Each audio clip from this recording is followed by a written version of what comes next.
Welcome back to the campaign. I'm your host, Mr. True Neutral Adrian.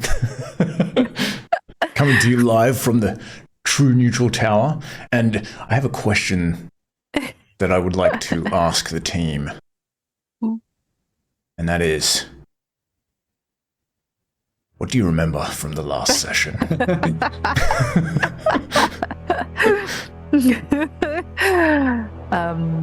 Let me consult the oracle. Well, Vindaros made, what was it? He made an enemy out of a tree. A mortal enemy out of a tree. He was having a fight with the tree. He was just casting four channel divinities on it. He really hated that tree. We made an enemy of somebody else. We resurrected an enemy. We didn't need to resurrect or have this enemy, and yet, yeah. I think it's good to be challenged sometimes. Yeah, speaking of more of a challenge. Speaking of the challenge, on the rewatch, I realized, to my chagrin, that I completely got caught up in the excitement of everything, and I didn't ask Yao Mei for a dex save for the second lot of damage. So I just hit you with the damage. Because I was like, you're going to attack the savage? It attacks you. That's fair. I was happy to take it. It was funny. For the plot, you know. I thought everything was safe until the building started collapsing and Twig went down as well. And then I was like, uh-oh. I hope Reddy doesn't also go down. It was fine. Reddy was not silly enough to have joined in on quite so much of the action. That was funny. That was great. That was my favorite way to end a session. With a little bit of fear. And I could not stop crying afterwards. I was laughing so hard after we wrapped up as well. like half an hour. Laughing tears, right? Not yeah. Laughing, crying. Okay. It was funny. It was so funny. And I was recounting it to people. And they were just like, what? It just kept setting me off.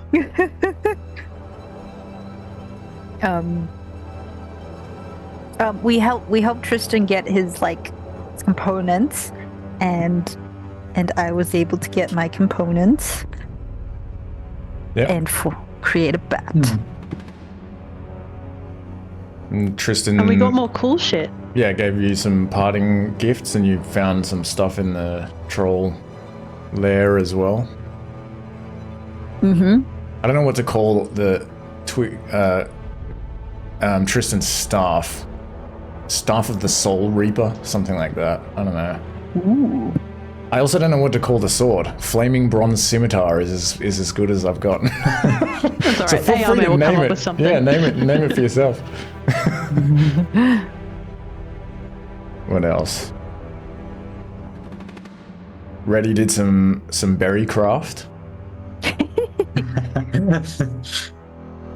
And actually, I that was something else I noticed, which was that you should have been able to add your proficiency when you made that dex check to do some... What were you doing? I forget exactly what it was. The harvesting of the... Yeah, maybe. Whatever it was, yeah. Yeah, because I was watching back and I realized, I don't know, I always get confused with this, because it's kind of like, if you're proficient with survival, and the check is a survival check, and you have a herbalism kit, then you wouldn't really make any difference. But if it's just like a flat dex check, then you could have added your proficiency. Except in the 2024 rules, I've noticed that they've now made it that if you're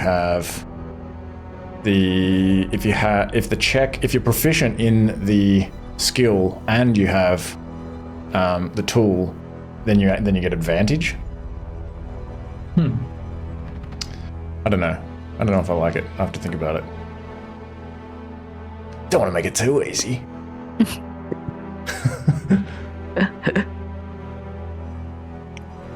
I think that was about everything. Oh yeah, you found some giant circlets. And Reddy, you have one of those around your neck at the moment.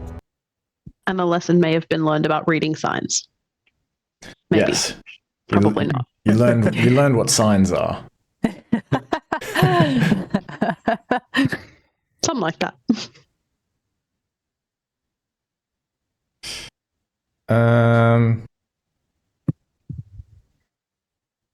And so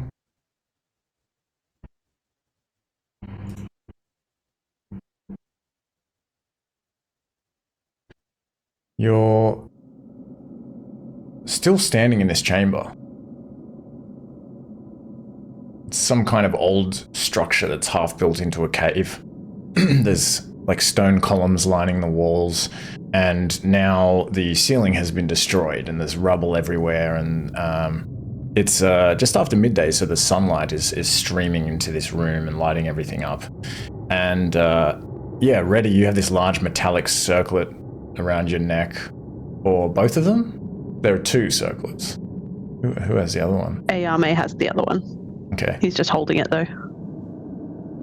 And Twig, you're in possession of another Indigon crystal. Ooh. And you can tell pretty easily this one is full, and it also seems a fair bit more powerful than the other one. I think, like, given now that you're familiar with Indigon crystals, I'll just tell you it's a +3 crystal. Oh my goodness.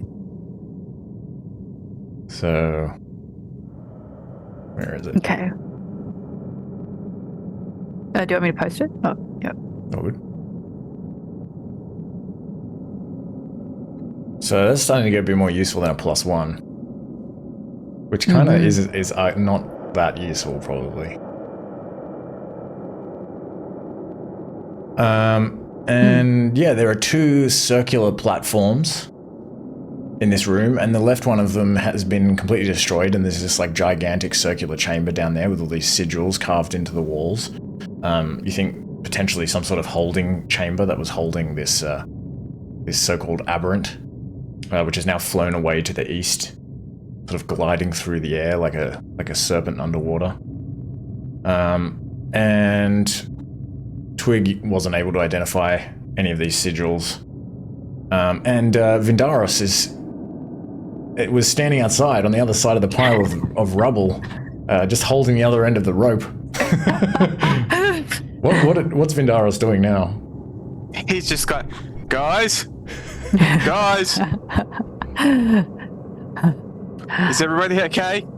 Didn't look too good from out here. I think I'm that's okay. Yao Mei? I can see it, Yao Mei. Okay, I think just back up slowly. Yao Mei's speechless. And encumbered. Maybe I'll wait until he's snapped out of it before he can realize that. I'll take my bounty and head towards the rope and climb out. Okay.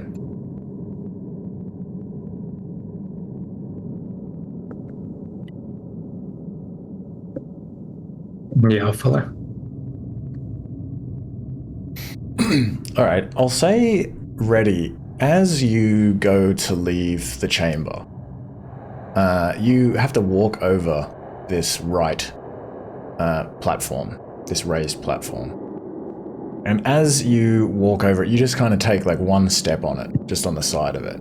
There's like some rubble on the ground, and you just have to kind of step up over it as you're leaving. And as you do that, you're kind of one step past it, and you just sort of have this like flash, this vision. The whole room is like replaced by some. It's almost like too quick for you to kind of recognize exactly what it is. It's like you see into another place. Looks like a room, something like that, and then it just disappears again as you kind of step off this platform, and as if to approach to continue on towards the exit. I go back across it. I see another flash. Imagine if you were just like, okay, and forth well, I with leave. Oh, that was weird. As you step back onto this platform, it's kind of like, when there's like an image overlaid over another image. Like, what do you call that? Like when you're sort of developing like a film and there's like two. Double exposure. Yeah, like double exposure. And you don't have to stand on this platform for very long before everything you can see is replaced by this other image. And you find yourself in this pretty big circular chamber. And the chamber is made out of stone. The ceiling and the walls and the floor are all stone. And there's sunlight filtering in through what looks like a window. You can kind of like turn and look around this room as if you're actually standing in the room. And you can like take a step off this platform and it fades away again. And you realize that whenever you're standing on this platform, somehow you can see into this strange chamber. Does this have anything to do with the circlet? If I take it off? If you take the circlet off, and you're still standing on the platform, then you also return. Your vision returns to normal, and you can no longer see this chamber. Twig, come look at this. Yeah. What is it? What is it? What are you doing? Put the circlet over his head. No. Whoa. You see this big circular stone room as well, and this you can kind of turn to like look at where the light is filtering through, and you see what looks like a huge stone table beneath a big arched window, just an opening. There's no like glass or anything like that. What's on the table? The table is like really high. It's like 1.5 meters high, you think. Oh man. And you can also see on the other side of the room a doorway, a 4 meter high doorway leading into what looks like a stone hallway. And otherwise there's not much else here. Just like a lot of like dust, debris. Maybe there's a couple of bones on the ground, actually. Ooh. Very old looking, sort of partially deteriorated bones. Can I climb to the top of this table and see what's on top?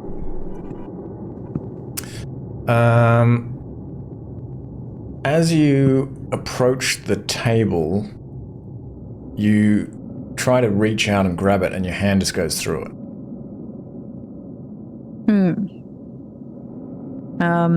And so if I go into the hallway... if you try to go into the hallway, you just walk off the edge of the platform and you find yourself back in the cave. Huh. This was strange. I'm gonna tell Reddy. Maybe I'll call Angelo down. I mean, Vidaros. I just like imagine like just Angelo's there all of a sudden, like, hey guys, what the just dressed like that, just like, what the hell?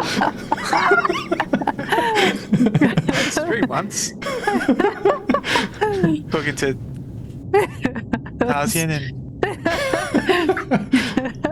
interesting. Darius is like, guys, what's going on down there? There's something here that that's really weird. But maybe I think you're tall enough to help get us some more information about it. Wait, let me just try and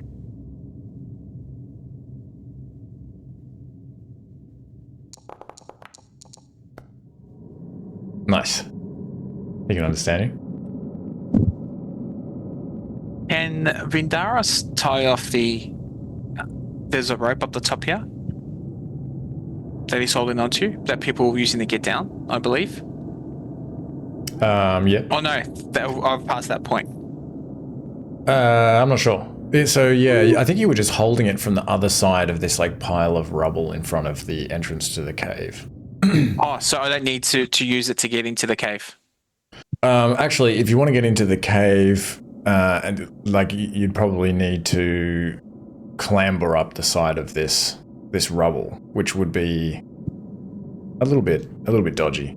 Might hurt yourself a little bit. Was it? How far down was it? 4 meters. Yes, that sounds about right. Can I use my rope ladder? How would you use that? If there's enough, is there an anchor point that he can place? Maybe wedge it in between some rubble, some rocks. I guess it depends how big the rubble is. Yeah, you could find. Yeah, you could probably find like a pretty big stone block that you might be able to. Well, you'd have to move it to wedge it.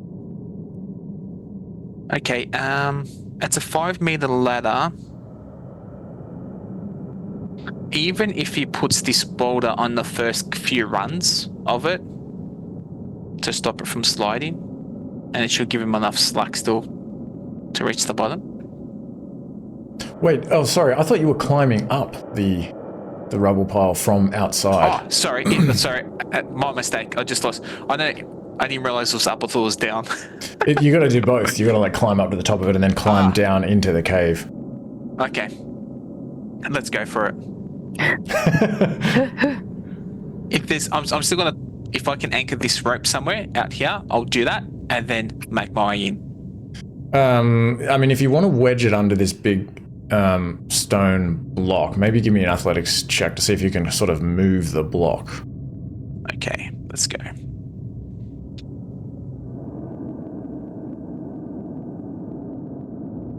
It's like a big, heavy block. Yeah, you can do that. Cool. So I'll make sure that's secure, and then I'll start traversing in. Okay. Give me an athletics check as well to climb.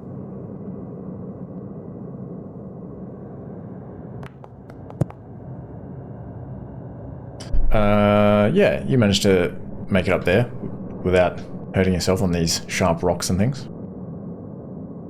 Okay, and then I guess it's going back down? Yeah, down the other way. I guess you can use the rope. So you can... Oh yeah, that's right, it goes up and over, yeah. Yeah, so give me another athletics check, but with advantage. Okay. Nice. Ooh, I'm just following. Can hear some noise in there. Twig, are you guys in here? How much light's in this area? Oh no, there's no ceiling now. Yeah, it's well lit. I'm like, I didn't realize there was so much light in here. Over here. We're gonna be also inspecting this platform. I'll make my way over. Is there another circlet as well? Yeah, Yao Mei has the other circlet. I forget which circlet was which. They're different. Interesting. Yeah. Vindaros, if you put the other circlet on and you walk onto this platform, nothing happens. Twig, there's nothing here. What do you need my help with? What do you mean? Look at this big table right here. Gonna take a moment. And maybe swap our circlets.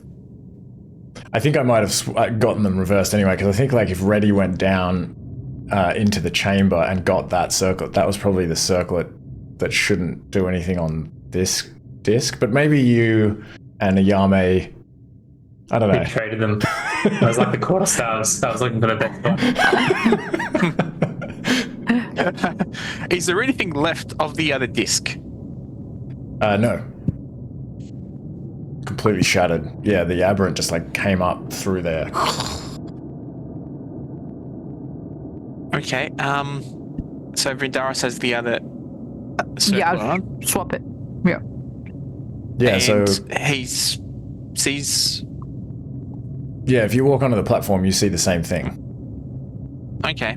And does it seem like that we're in the same room, or is it a different? Does it look like the same room, but years past or future? Like there's similar items throughout, like elements? No. Or it looks completely different room? It looks like a different room. This room that you're in is the cave is basically a cave that kind of has like some columns and things sort of carved out of the rock and some sort of etchings in the wall and stuff like that. But the room that you can see is actually a stone building of some kind. It's like it's a circular chamber that is approximately the size of this this platform, this disc that you're standing on. Was there anything in particular with the stained glass? Was there any symbols or emblems? Oh no, there's no glass. Oh, I thought you said there was like... No, sorry, yeah, there's no glass. There's just like an open archway window, and you can just see like you can see the sunlight out through it. Okay. There probably wouldn't be any glass anywhere. Well, you never know. There might be an advanced species. What's glass? I don't know. Yeah. Can Vindaris have a look at the table? Yep. What seems to be... Is there anything on the table in particular? So let me see. So the table is... What did I say? Like 1.5 meters high. 1.5 meters. And you're like 2.1 or something, right? Yeah. So the table, as you kind of step towards it, there doesn't appear to be anything on it. But it is just up against the wall underneath this window.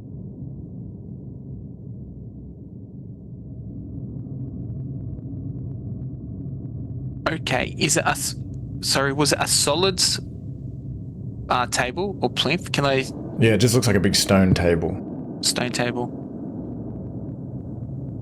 And again, as Vindaris goes out to touch the table, his hand goes through it. Yep.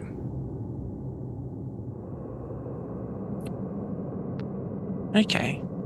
And the bottom of the window is only a little bit higher than this table. So maybe it's like 2 meters high to the bottom of the window. Okay. Is there anything in particular out the window that you can see? How do you see out the window? How do you get to the window?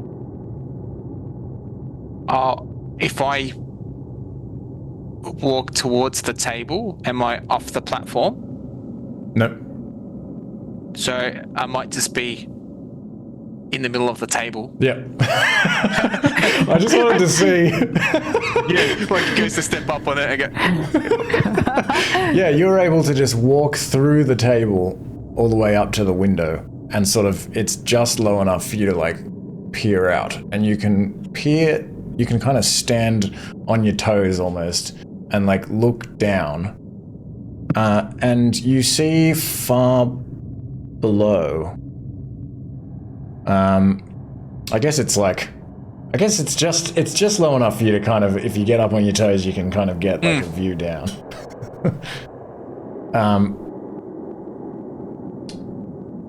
Far below, you see what looks like an ancient, ruined city. There are stone foundations of buildings. Some of them are still standing, and many of them are just piles of rubble. And there are trees and bushes and vines and things growing throughout this city. Everything's kind of cracked and looks like it's very ancient. But you also see some activity down there. You see creatures moving about. And you're quite a way off. but you think, given your very recent experience with trolls, that these actually look like trolls far down below, kind of walking around in this city. Some of them are kind of like clustered by one building. They look like they're doing something, maybe like tearing at a carcass or something like that. There's another group of them having an argument or something like that, and maybe some of them are just sort of like wandering through the street, a couple of alleys up. Do these ruins look like anything that I've seen so far along the way? You've never seen anything like this, but it reminds you of... You have seen something like this. It reminds you of the ruins in the Ghostveil, where the tribe is currently staying. At least the architecture like that is... That would surely be the first thing that like strikes you. Okay, I wonder if Twig, can you hear me? Oh, yeah. What do you see? Can Twig actually hear you if I speak? Yeah. Okay. Yeah. Okay. Yeah, everyone else can still Twig? see you, but you just can't see them. Vidash is just What's he doing? Why is he on his toes? Guys, I'm looking out the window and I just relay everything that I see. There's looks like a city of trolls, and Oh my god. they're doing troll things. They're trolling others. Did they notice you? No, Okay. I don't think they have. Yeah. Whew. Does it look like a fairly dense city? Like, it's very much populated by trolls. It's Yeah, you see like quite a lot of trolls, like 20 plus, just from like kind of glancing down there. It's like you're very high up, so like whether or not you could even recognize them as trolls. But I say that you can kind of, you're like, they look like those trolls. But yeah, it looks like there's quite a lot of creatures roaming about in there. Yeah, Twig. They're way down there in around ruins and buildings. It sort of looks like our compound. Whoa.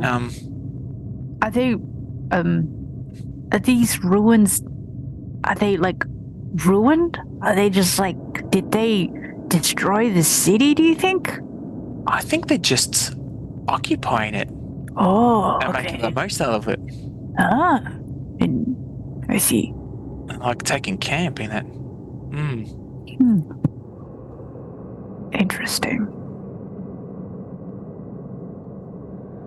Does this match our timeline, as in time of day, like when we arrived, compared to?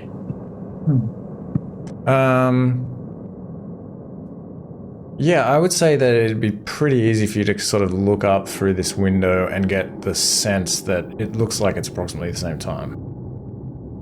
Maybe you can even see the sun. Twig, I don't know if this is like some observation tower, some looker tower, possibly. Interesting. Someone observing these trolls. Or this, the original ruins, because they just happen to take over it now. Like this is what it used to be.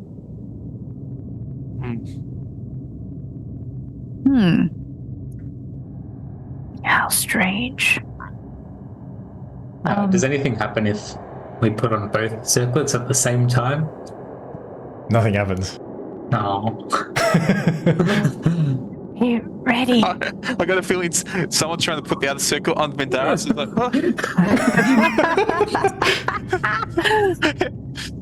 I will say though that Vindaros, before you sort of take the circlet off or do whatever else you might do, you do notice one other feature of this room. You notice that on the on another part of the wall, this circular wall, there is a hook of some kind that is very... It's pretty much identical to the hooks on which the circlets that you're using were hanging. behind the discs. Okay. And is there only one hook Yes. in this?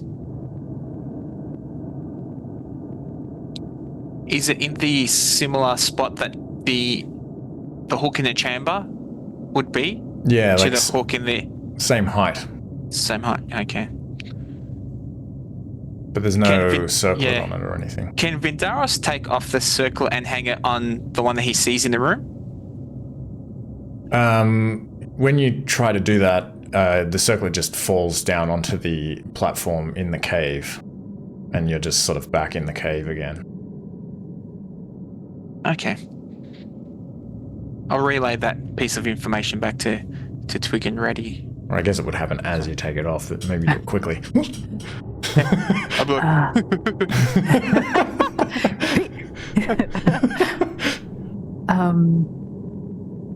But if Vindaros relays this, Twig might say, like, what if you try it with this other circlet while you still have that one on? yeah. Let's give that a go. So he puts the original one back on and holds the other one, steps into the room and tries to he just what I'll stand under it. I wish that worked. That's a good idea. Wait. One more thing. Twig is gonna try put on the other circlet, the one that's fallen down. Yep. And then he's gonna go to where the other platform was, and maybe like slightly like lower himself into the thingo, into the big old sinkhole. How do you lower yourself? How deep is it? I forget what I said. We tested it last wasn't session. too There was deep. like a gap when we dropped something before it hit the ground, so at least a good few meters. Yeah, it's Also, like I'm glad you can hear me now. it's a massive chamber, because it housed this aberrant. So yeah, Hold the rope to help Twig down. it's probably like 10 Oh. meters or something like that, or I Okay. don't know, 8 meters. I can't remember. It's a big drop, but yeah, you can. Thank you. You have 2 ropes, right? I think you do. So yeah, if you lower Twig down into this chamber, nothing happens. You just stand there in the darkness. Nothing.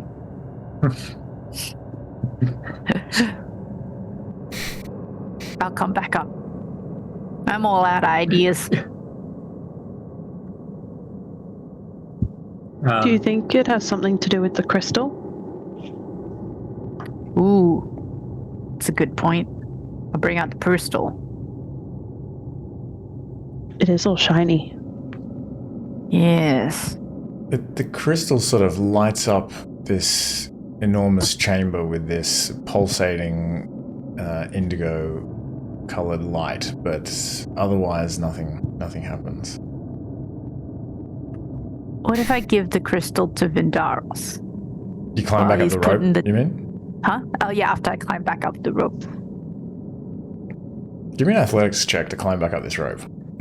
Okay. Uh-oh. Because it's just like hanging, like swinging down into this chamber. You slip off the rope. No! Oh god, this is a bad move. You Wait. fall to the ground. Feather fall. I was gonna say, did you have to add your Featherfall. climbing? Sorry, what? Don't you have a climbing? Oh yeah, you have a climbing Efficiency. speed. That's You- true, You I can, do have a you can roll climbing with speed. advantage if roll again if you want. Oh, okay. Okay, you're fine. Thank goodness. He like slips for a second, but he manages to like catch it. Yeah. Or is he just pretending? Gotcha. Yame's like, not again. But otherwise, nothing happens when you give Vindaros the crystal. And in fact, Vindaros is nothing else you try works. Ooh. Vindaros is walking around It's a modern turn analogy. Like he's in like a VR headset. He's like looking down, walking around. That was what I was thinking of as well, like a VR headset.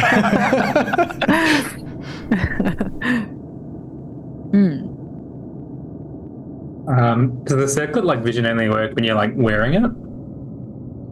Yes. As opposed to... Oh, Or what like if I have it like around my hand or something? Does it still... I'm just curious. it...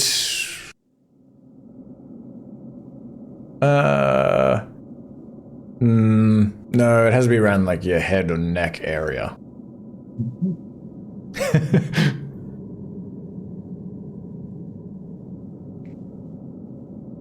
I should have made it so that the only way you could see down through the window was if somebody climbed on somebody else's shoulders. Damn it! That would have been awesome. I didn't think of it. But would you like keep walking off the same side of the platform, you move like the vision, and then you like approach from the other side and repeat?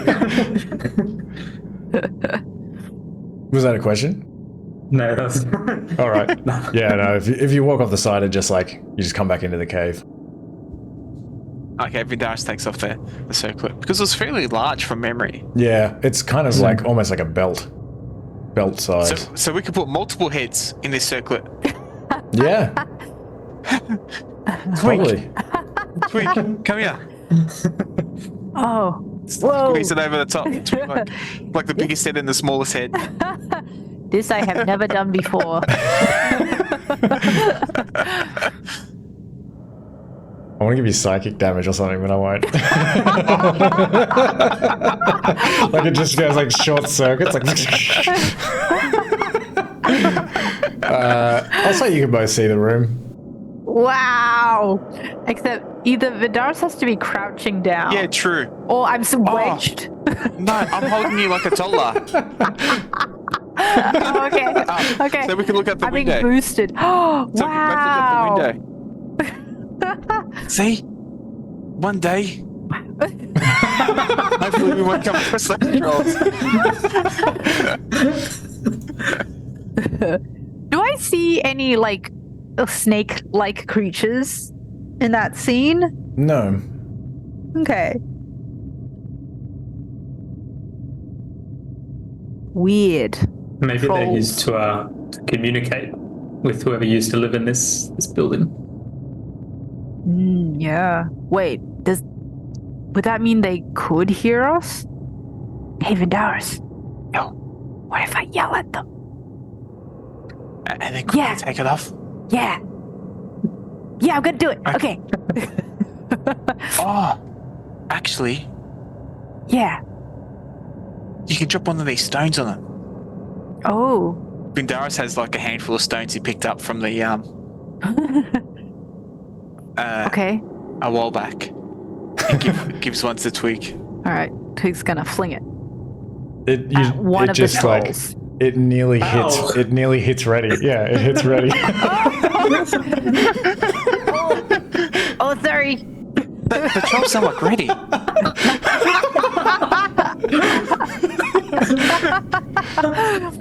But yeah, okay. We won't tell them that though. Just as you say that, Yao Mei hears Rediel and thinks to himself, that sounded weirdly like a troll.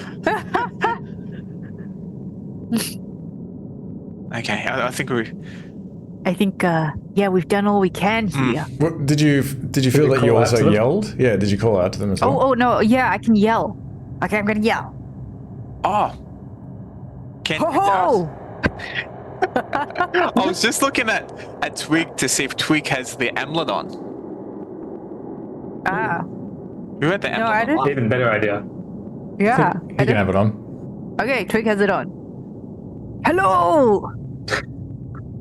Twig, say, I am your leader. When you yell down into Your this, leader! when you yell down into this ancient city, if that's what it is, several of these figures appear to like, and they look up towards you. I'm gonna.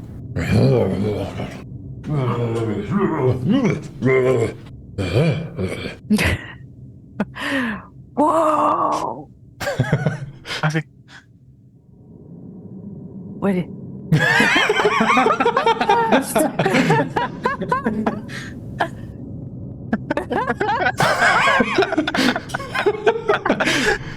And then they like point in the direction that would be like the base of the tower. Go. And several of them begin like moving towards the tower, like far below. What?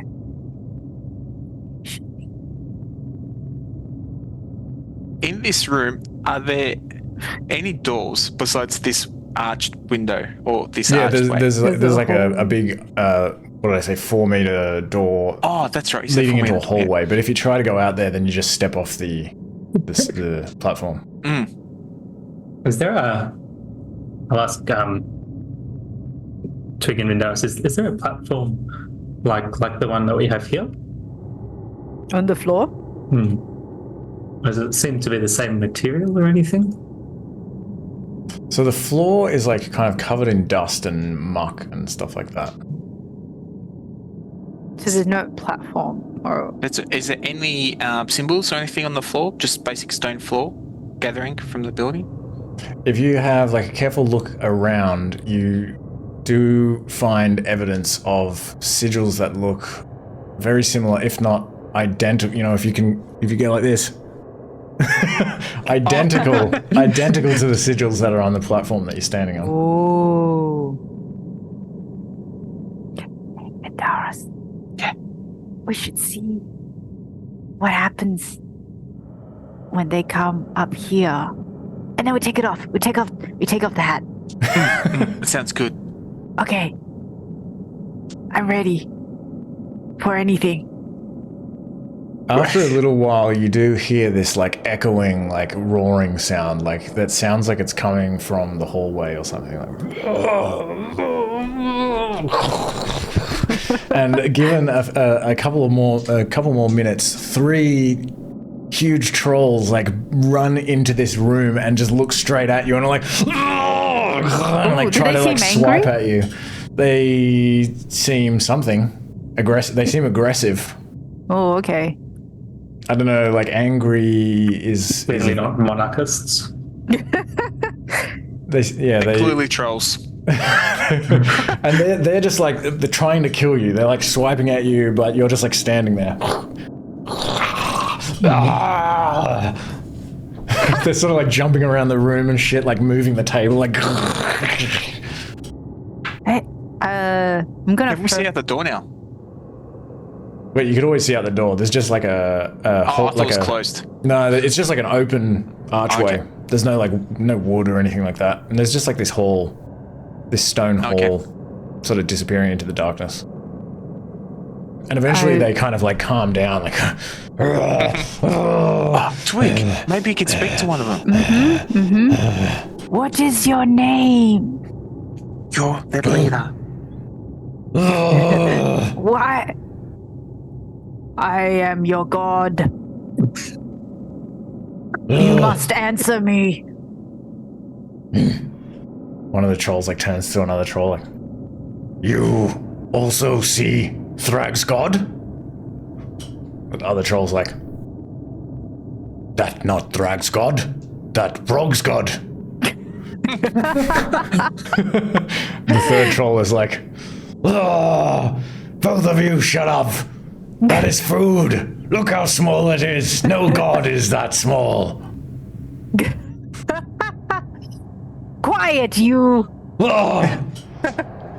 I may be small, but you cannot kill me. It is Ghost. Thrag not think it is Ghost. Shut up, Thrag. I say it is Ghost.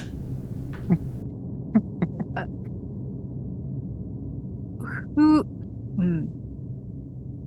Twig, ask him, where are we? Yes, where is this?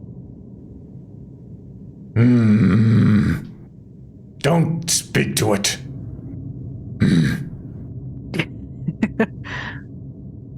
What is it? I don't know. It's strange and has big eyes. I will do you no harm if you answer my questions. You not harm, Thrag. You tiny.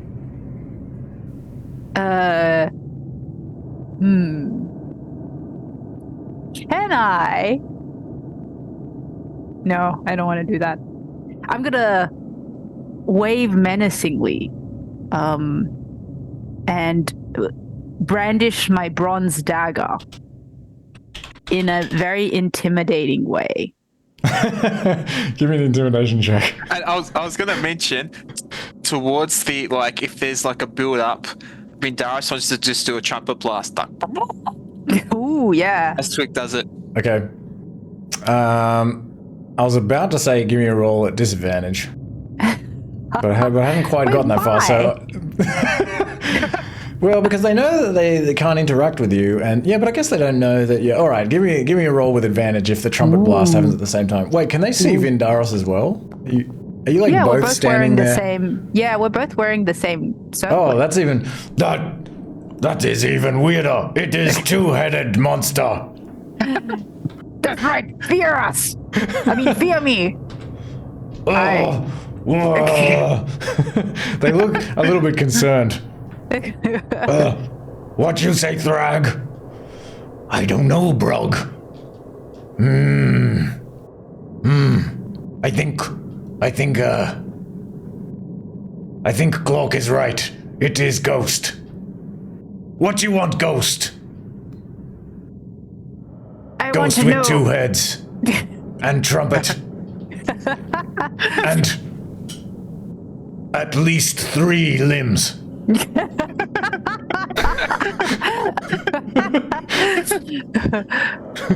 Thrag, count good. 1, 2, 3. More than 3. Thrag, What? what is this place? And what is this city? And if you don't tell me, woe be tied to you and your family. This is Cloak City. This not Cloak City, this Thrag City. No, this Brog City. It is all our city. No, I said it is Brog City. What? Thrag, kill Brog. Brog, kill Thrag. They start like fighting each other. Like.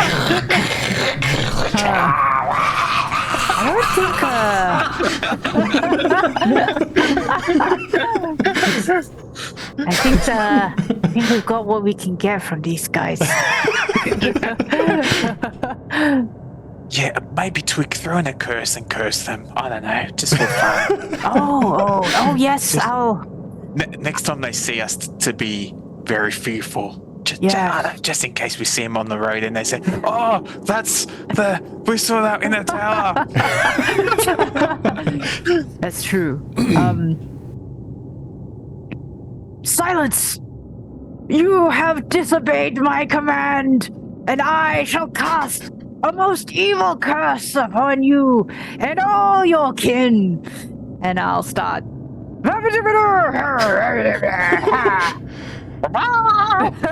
Two of these trolls are just like, they run out of the room and just like run down the hallway, and the other troll is just lying on the ground dead.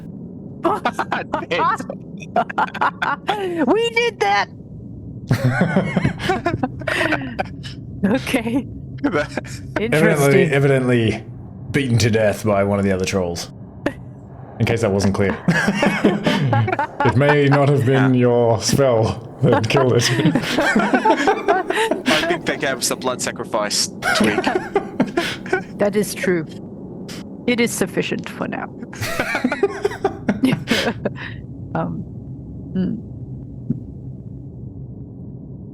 A strange place.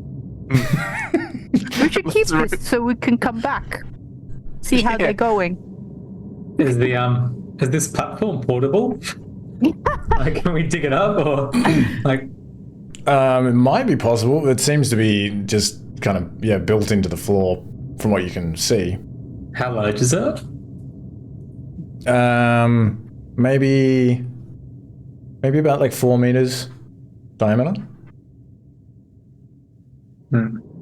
Maybe not.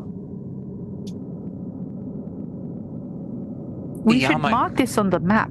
Because Yao Mei, if you have some ink and pen available, maybe if you could make a copy or have a look at the symbol orientation and make note of it on the back of parchment. I think my kit has extra things. Let's find out. What does the cartographer's tools kit have again? Let me check. I gotta click the thing. Where the heck is my inventory? Oh, I do have a waxed wood tablet. I've got 2. Ooh. So I'll use one of those.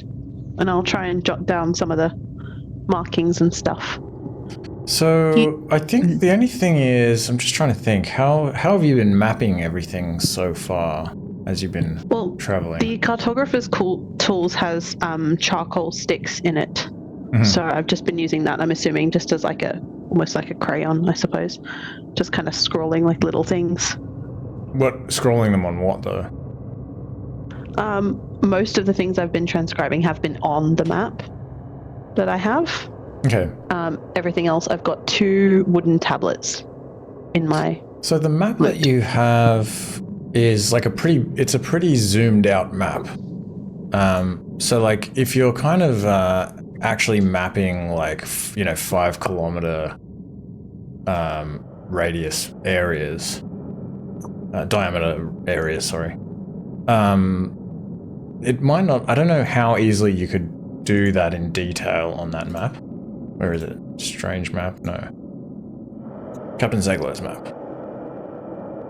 But you can definitely mark like the location, like what's on here, these sort of like major areas on here. But I guess what I'm getting at is... that's what I've been doing rather than doing detailed mapping, because I've not really stopped to do that much mapping. So I've kind of just been crossing out cities, maybe writing a name. But you have stopped maybe 3 times to kind of do detailed mapping? Oh, I didn't realize I'd done that so often. I'm happy to have used one of the wooden tablets that I have for that. Yeah, I guess you could do purpose. that on just one of the 2 tablets, and then so you can use the other one for this purpose. I guess that makes sense. It's probably like a double-sided tablet. I'm just trying to like work out exactly what you're using. Maybe if you can, make sure you just sort of add the item for this record in your character sheet, and like I'm just gonna write it down. Okay. Gonna add to my descriptions here. So I have a general rule that if it's not in your character sheet, then I consider it to be something that you don't have. So if you just kind of write it in your own notes, but you don't do it in the character sheet, I'll assume that you've lost it. Yeah, no, that's fine. I'm adding it to the character sheet, onto the waxed wood tablet, into the description of that. Okay. I thought I was using the map for that, but if it's a bit too small. Yeah, I mean, I'm trying to remember like what we kind of said, but I'm thinking like if you're kind of doing like a fair bit of, you're kind of mapping the terrain, I feel like it would take like a little bit more materials. Like I don't think you can, you know what I mean? I don't think you can kind of map out this like detailed kind of map all on this like one sort of large overview map. Yeah, it makes sense now. I just wasn't thinking about it like that. Yeah, I don't think I was really thinking about it in all that much detail either. Yeah, I'm just writing like one side of one tablet, detailed map. Cool. Okay.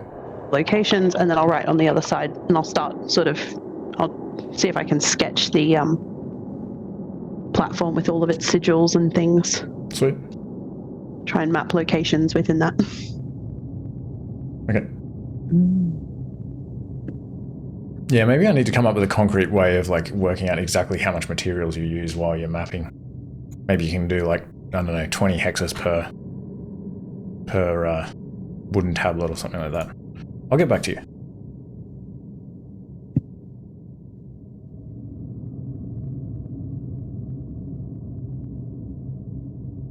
And Vindaris might just like to use a piece of the rope just to measure. Okay, it's this long. do a mark on that rope there so we know. All right. What did I say it was? 4 meters in diameter. Somebody write that down. If you're gonna write it down, write it down. Well, I'm already writing, so I may as well add to my description. Is there any other descriptions? I guess I would just kind of be listening to whatever twig Vindaros describe and kind of put it all down on paper. He's not, or on this tablet, he's not particularly attuned to the whole magic thing, so he's kind of taking pointers here. If there's anything else that needs to be added. Like I might mark that the circlet has something to do with accessing this secondary location. And Insolent trolls. Okay. And Vindaros says lots of trolls. Lots of crabby trolls. And the symbols were the same in both rooms. So as we were flicking through the rooms before. Okay, other room has the same symbols. I guess I'm just kind of noting around the drawing, just little things about the other room as well.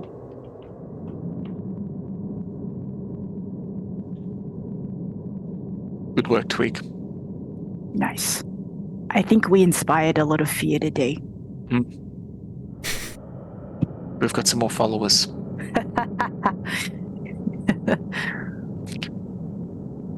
Shall we move on? We'll make a move. And we'll bring the circle, both circlets as well. Okay. I won't get you to make checks again to go over this. This pile of rocks. Maybe you're pretty experienced with that pile of rocks now. Yeah, I can avoid that. That one rock. I'm going to wear one of the circlets, the one that doesn't do anything. Ooh. Yeah, Okay. just in case, you never know. Have you ever come into contact with cursed items, Ricky? Cursed items? What are those? Well, I guess, yeah, they would kind of look like something like what you're wearing now. But I don't know. Do they tend to be more or less prevalent than blessed items? That's a good question.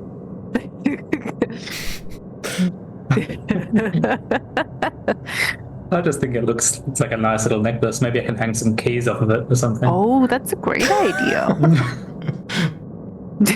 Or maybe like put some little pouches for my components so I can just next one. Quickly access.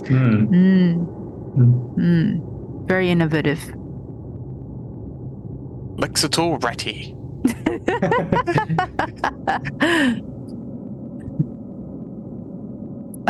When we reach sort of like past the pile of rubble, can I make some sort of marking perhaps? Gosh, I don't have exactly a piece of fabric or anything. Maybe I can tear something off from my clothing and like tie it around like a tree branch or something like that. Okay. I mean, it's a pretty recognizable location because of all the sort of building foundations and things. Okay. But you can also maybe do that. I'll. Okay. But Yeah, I would say that probably, like if you came this far, you would recognize this location. Okay. Unless you wanted to tie the piece of clothing sort of further away to sort of... Oh, maybe guide us to this. Yeah, maybe that would make more sense. Would these ruins actually look like the ruins that we looked at through the window? In what sense? As in, there's a tower there. There's a tower here. There's a road that leaves. Yeah. No, it looks like really large buildings were here, and again, there's kind of like a bit of rubble and stuff like that. But there's less here. It looks like it's sort of been it looks like probably a smaller area, not like a big city or something, but just more like a small community. But the buildings look like these giant buildings. Okay. That probably had the tall beings living in them. You would conclude the great ones, the roaming gods.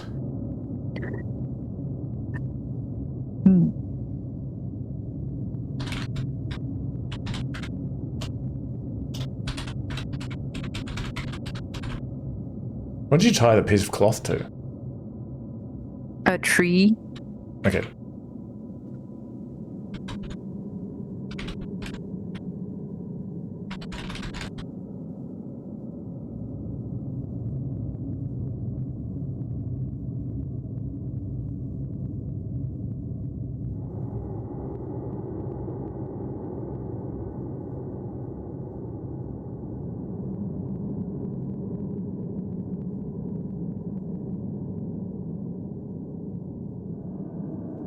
Are we making our way back now to our camp? Report back, and then we can Yes. head up the Yes. maybe pick up some minor supplies if need be. Okay. So it is now it's probably like mid-afternoon as you leave this area. You've traveled approximately 4.5 hours so far today. Which way do you go? What do you do? West. I guess we're just continuing in the direction I assume home would be. I think we were still heading... Was it east? No, west. No, west. And slightly north, maybe. So this. Okay. Do you think we should double time it through to the plains west for the last Yeah. 3.5 hours or so? Yeah, try and go speedily. All right. Yeah, so if you move faster, you'll be less likely to spot something coming, and you can't move as stealthily. But otherwise, you can move probably at the rate of like an hour every 5 kilometers. All right. So you head up here. Takes you about an hour, and you can continue on at a fast pace until you come to the Lonely Way, and you can see the Ghostveil on the horizon further to the west.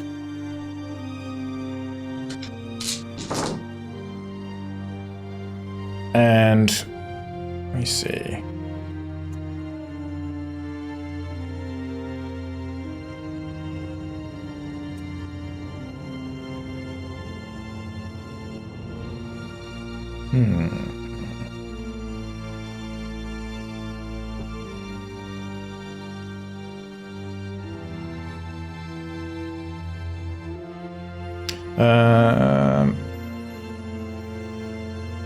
As you're coming through here, you're sort of walking along, and this area is kind of patchy. There's some sort of dirt areas where the grass isn't growing as well, and then other kind of areas where there's more grass. And you walk past this fairly steep slope with sort of dirt. You're walking along the dirt, but there's kind of grass growing up on this slope, and along further away on this kind of upper level at the top of this slope. And in this this hill, in the side of it, is this. It looks like a cave, but it's been dug into just the earth. Like it's been just dug into this big mound. It looks like a burrow of some kind, but it's like bigger than, it's probably like the height of Vindaros. And you're just kind of walking along, and you sort of walk past this thing. Maybe there's like, a couple of roots sticking out. Does it look like of any signs entering and leaving the cave? Give me a perception check. Yep. I was also going to ask the party how we all feeling after last. Knackered. Okay, just keep it.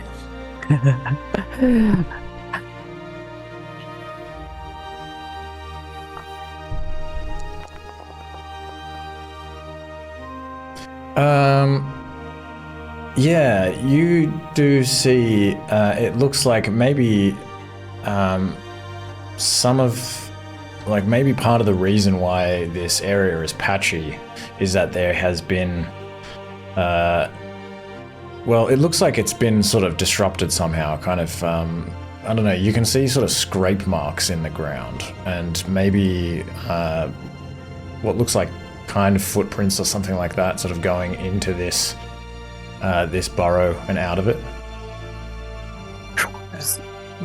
Rindara suggests maybe we slow down a bit and keep an eye on things, but keep heading home because We can come back. we look a bit rough as well. I agree. It doesn't make you think of trolls though. Oh. How big are these footprints? It doesn't smell like trolls, I'll say. But the footprints, how big are they? Like pretty decently sized. Yeah, they're like pretty giant footprints. It's kind of hard to see exactly their nature because it's just in the dirt. Interesting. I think it could be good to note this place down. But I'm not ready for another fight today.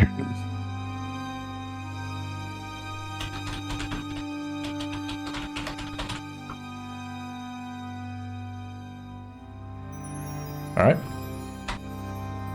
Shall we keep going west? And so, do you slow down? Yeah. I think we should be Yeah. on the lookout. Yeah, keep our guard up a bit. Okay. So if you travel west into the forest, let me see. How far did we just travel? Doesn't keep me track of 7 that. kilometers? Oh yeah. Okay.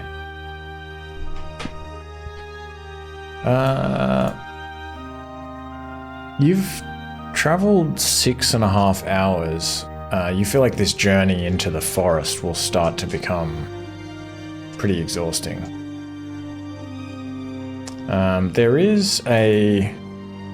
You know that there's a path around here somewhere leading into the forest, but you're not exactly sure where it is from where you're standing. Can Twig scout for this path? Yeah, how would you do that?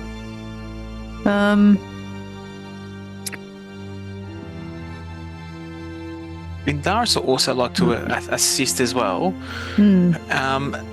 Because we're on the road now. Did you say the lonely road or the lonely path? Yeah, the lonely way. The lonely way. Do we have a record of this path in our map at all? Yeah, that's what I was just looking to see if you'd mapped any of this area, but it doesn't look like you have. Okay. I guess just having a look at the sort of forest line. See if there's anything familiar. Any path looking thing. Maybe give me a survival check. If Vindaris is assisting, may I... Can Yeah, I... you can roll at advantage if you're both kind of having a look around. Awesome.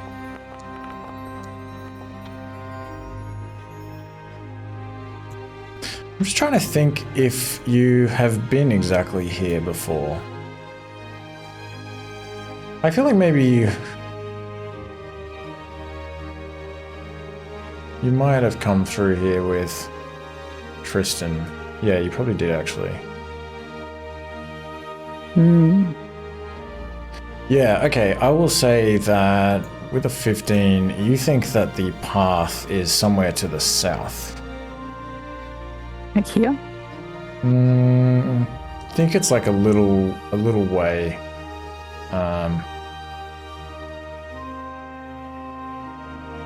A little way further than that. You're not exactly sure. But yeah, you think you would need to follow the lonely way to the south some way, and then you might find the path. Maybe it's a good idea to make camp, find a spot to make camp, because we still might be, 5 to 7 hours a day's travel away from the compounds. And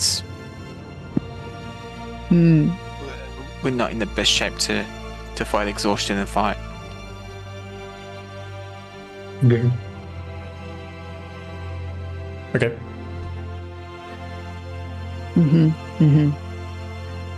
Okay. Go ahead. No, I just was gonna look for a place to camp. Yeah, if you want to do that, give me a survival check. In the night, yeah, so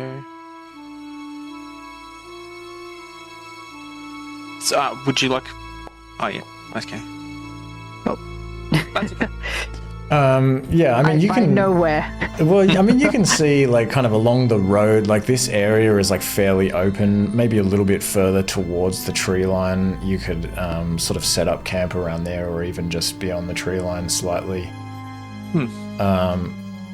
You don't see anywhere that looks... Yeah, like, that it would be super hidden. You feel like you'd have to travel some way towards the forest to really kind of hide yourselves well. But you could at least, yeah, have some shelter maybe from the wind if you approach the forest. All right. Let's. That's good.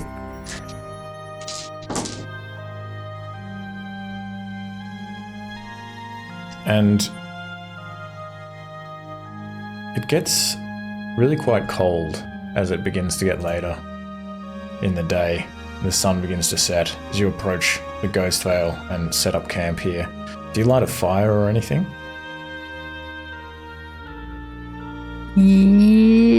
Yes. And does anyone do anything else? I was going to ask, what's the... How are we for food at the moment? Do we need to forage for some rations? Got a few omnivore and herbivore rations. We're doing well for food.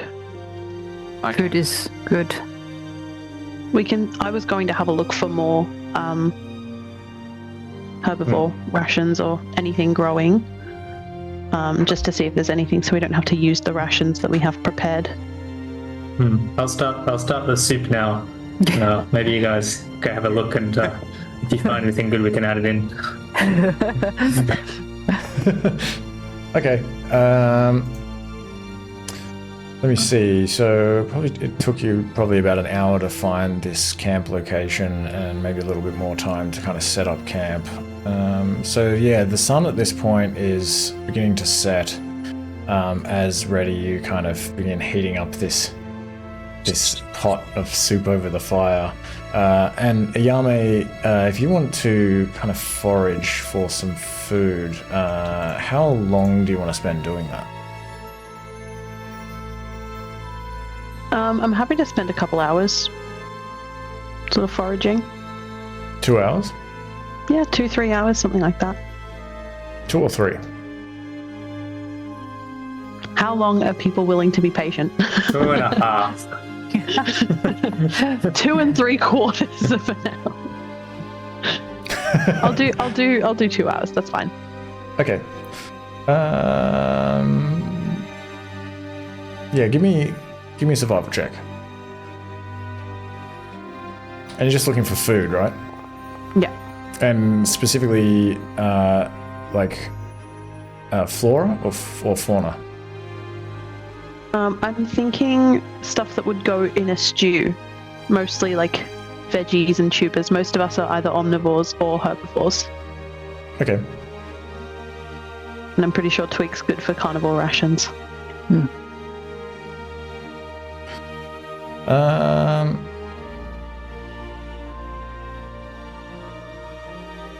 Yeah. Yeah, I'll say it takes you maybe 2 hours to search around. And the sun sets as you're searching.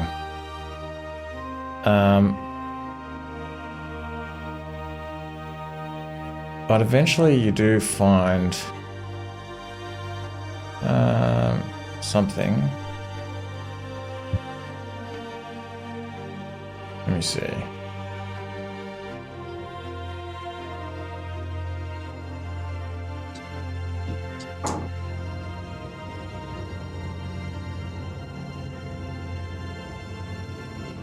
Actually, along the edge of the forest here, you find another small field of a winter variety of einkorn wheat.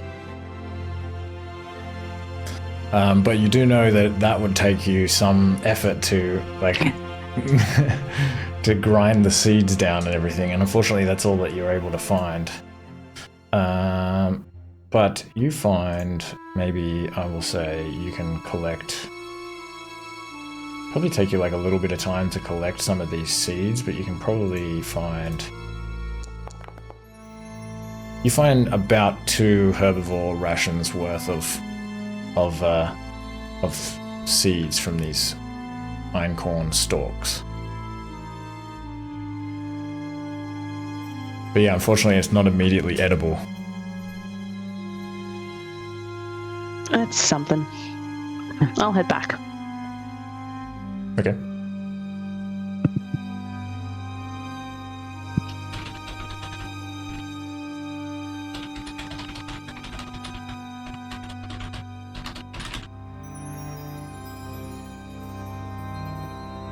Does anyone do anything else?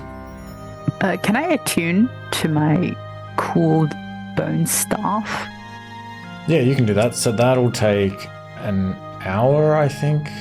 You can do that as like part of your long rest, or you can just kind of do it while you're sort of sitting around the campfire. It's up to you. Oh, okay. Might as well just do it now. Okay. Yeah, I mean, you can... What were you doing while Yao Mei was searching? Not much. So yeah, you can do that in that time. And I have put the staff in your inventory. Yep. Soul Sweet. Reaping Staff. Cure. And I made a couple of minor modifications to it. I think it's a little bit better balanced now. We'll have to see how it goes.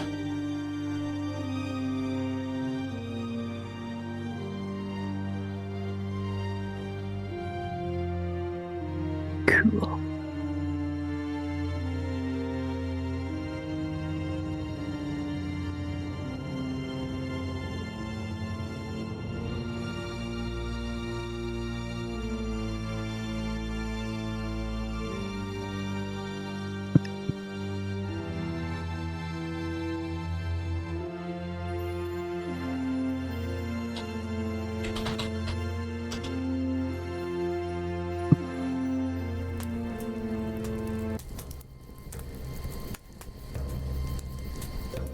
What does the weather look like as well, coming through?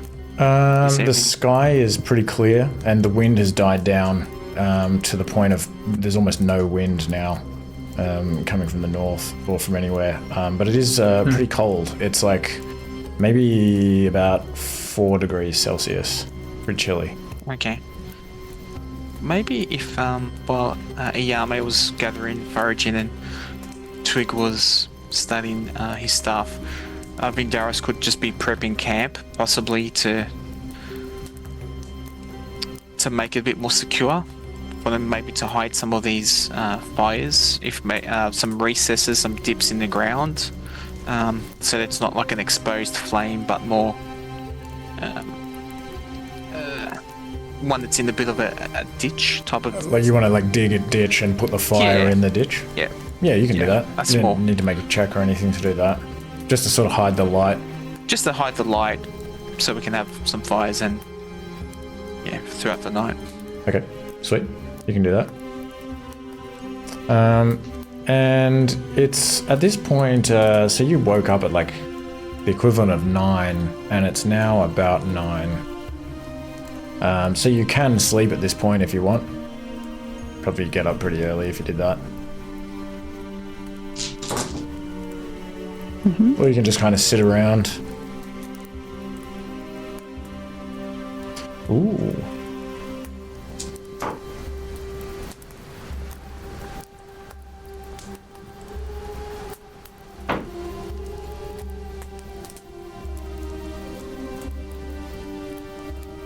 Nothing? I mean, Darius will actually be working on the piece that he was starting to carve out for some time now. When he gets a chance, he pulls out that little a piece of timber and he's just like carving away at it, and it's slowly taking shape, and it's sort of starting to look like more of a pipe. Okay.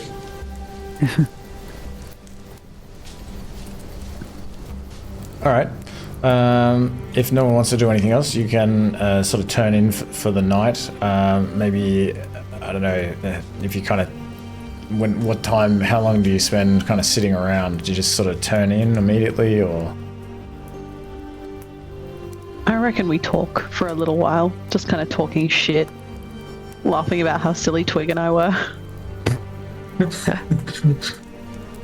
Just a little bit, even through the pain. Okay.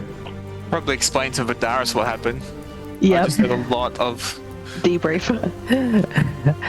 a lot of ruckus. Snake. I saw the snake.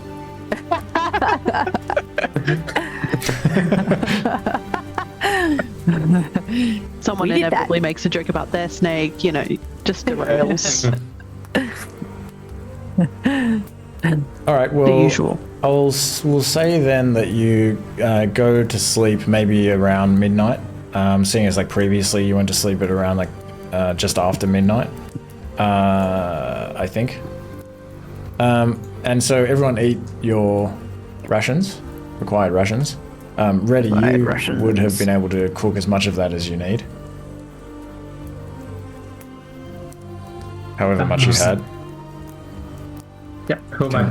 Who needs rations? I was going to say, Vidaris does, so if you can -2 for him, that would be great. And everyone needs to drink 2 water skins worth of water. Does Yao Mei need rations or no? I can take He's got rations some. from my own stock. Perfect. Alright. And 2 water skins. And I've got 2 extra water skins if anybody needs them.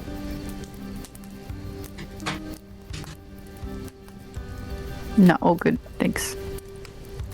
Good. And do you set watches? Yes. Yeah, I assume we do the usual ones. Okay. So Twig, Reddy, Vindaros, Yao Mei. And Maybe Vindaris first, I was gonna say. You look pretty knackered, Twig. maybe Vindaris and I can start.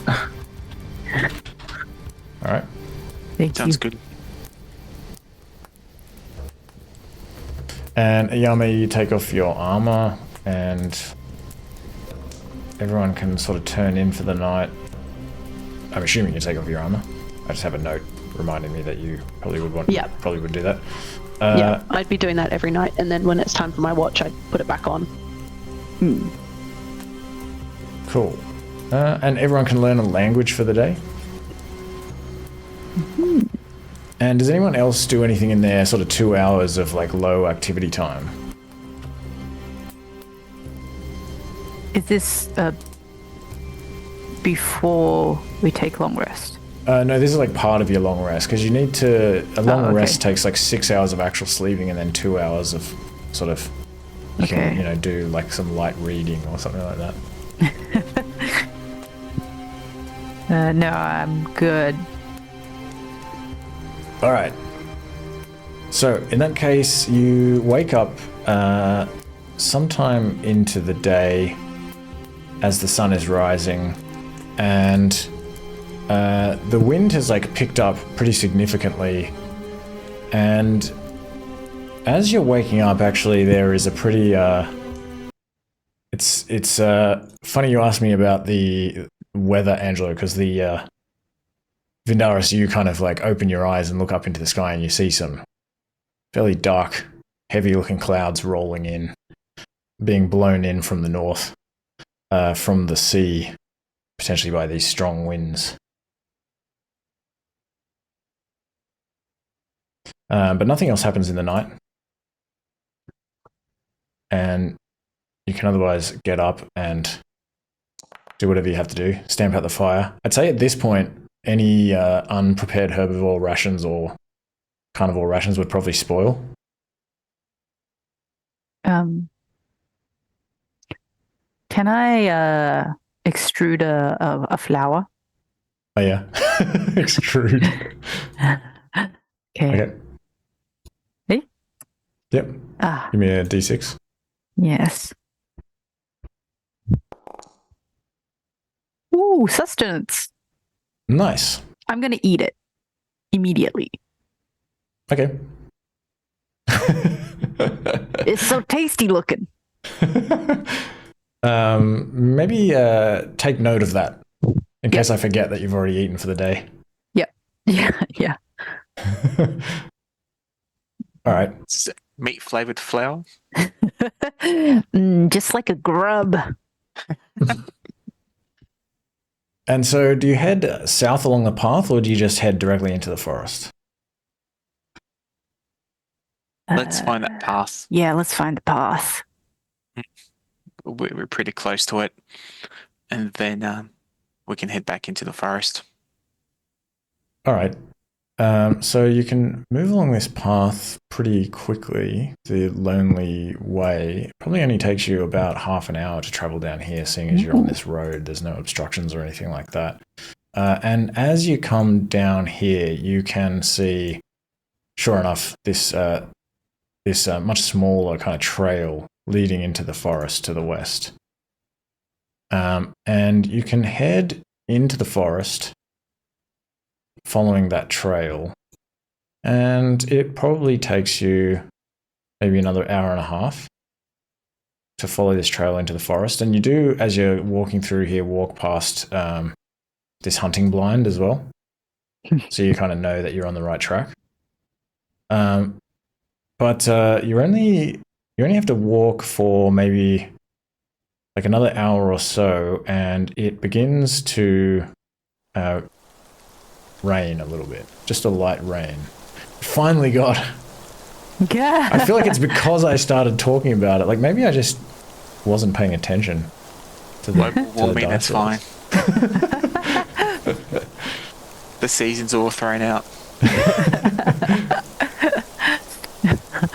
All these bronze forges.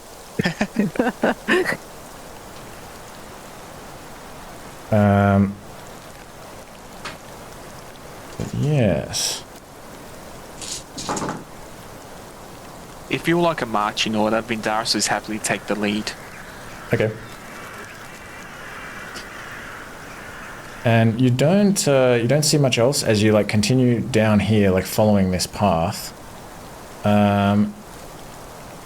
But you do actually stumble upon the scene of the fight that you had with the heron. And there are actually some Ekin and heron bodies still lying here, deteriorating from that combat. I guess the Ekin probably like tried to bury some of their dead, or maybe even burnt them on like a rough, hastily built pyre or something. But yeah, some of these heron are still lying about. And at this point you can either sort of continue following this path. It sort of continues to the southwest, or you can like head north. Which way do you go? North. Alright, so if you head directly into The forest this way probably takes you another 2 hours to go north. And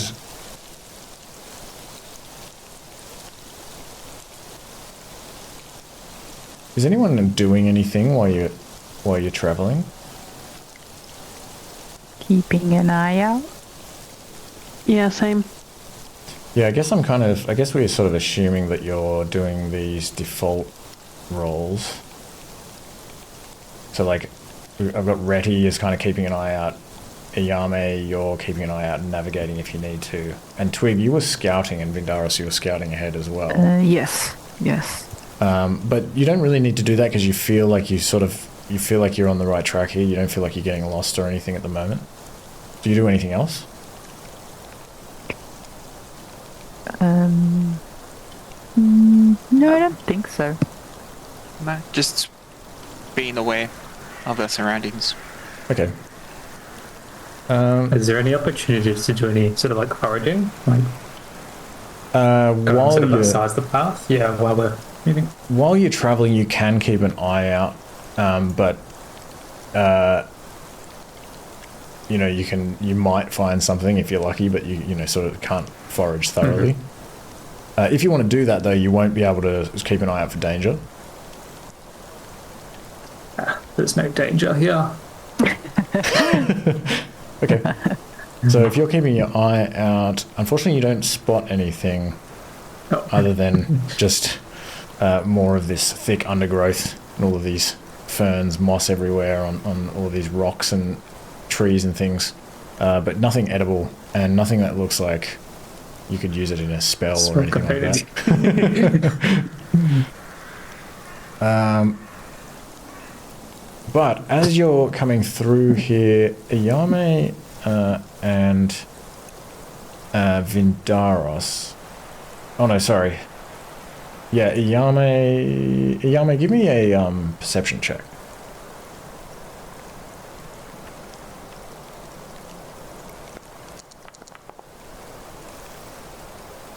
As you're coming through here, you hear some rustling in the trees to the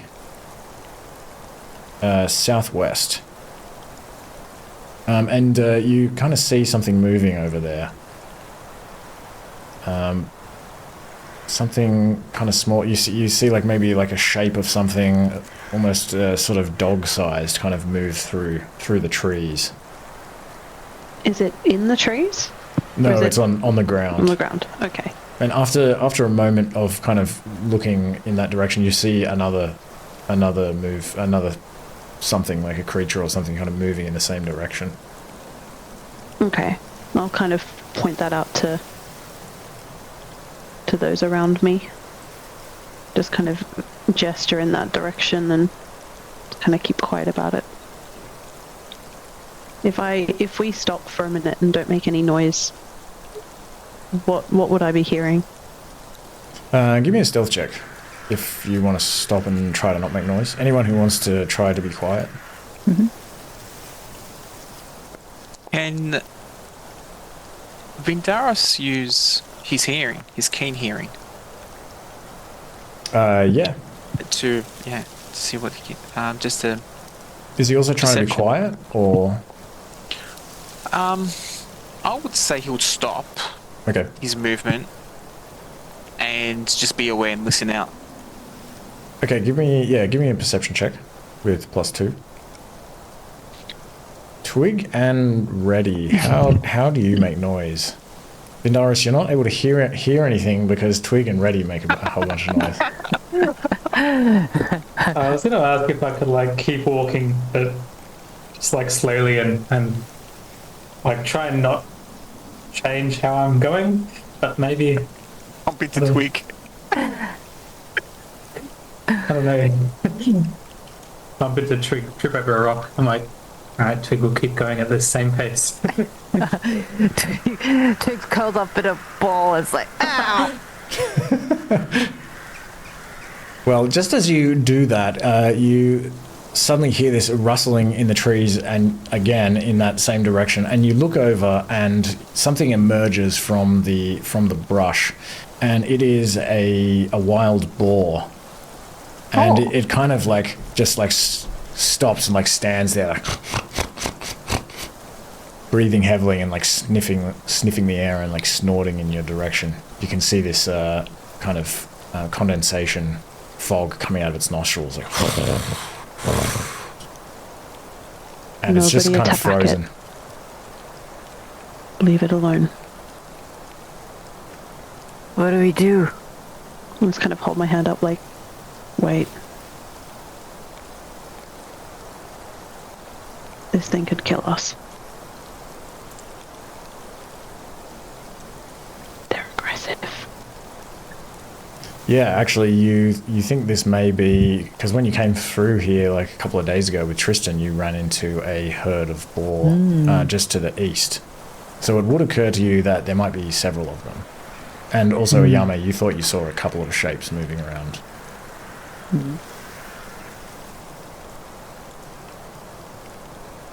If you attack it, it will probably retaliate. Does anybody have any spare carnivore rations?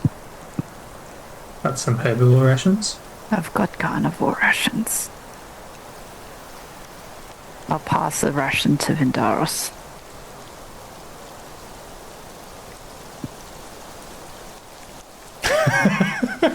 If we just throw it at the boar away from us? So it's a carnivore ration? Well, that's what I'm just trying to work out. I think we don't know this. Omnivorous. Yeah, Well, I'm sure I think Ubla is omnivorous. So where do you throw it? You kind of like throw it into the trees? Well, away from our party, and the crosser would have to turn its head away from us and like change its direction and change its thought. Yeah, I'll say if you do that, this ration kind of into the trees, and this thing is like kind of like startled and sort of like looks over in the direction of these trees, and then you hear this like in like behind, like some way off in the where you kind of threw this ration. You hear all this like movement back there, and this thing is like still kind of like, it sort of like looks back at you. It's kind of not sure what to do, but it's just still standing there. Reddy's gonna just sit down with Twig.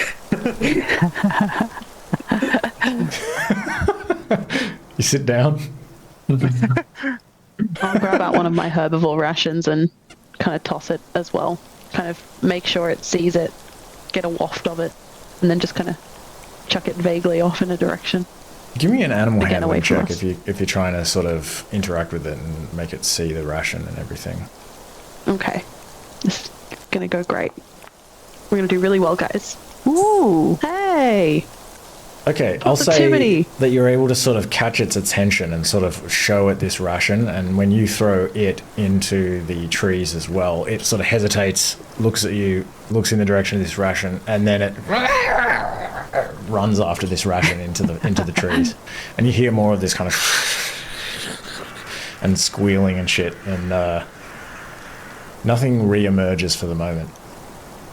Cool. Let's go. Okay. We just sat down. Oh. We're so close. We're so Fast close, Twig. Master's Twig. By the way, Yao Mei still looks like shit. So when he says let's go, it's like very weary. It's not just like, let's go! Having a great time. He's like, alright, we're so close. Let's just do this. Alright. The light rain continues as you trudge on through the Ghostveil in the direction of the Ghostveil ruins, and eventually you emerge into this clearing where there's this hill and this icy cold stream with this big ruined castle. And you can return safely to the ruins. Ooh.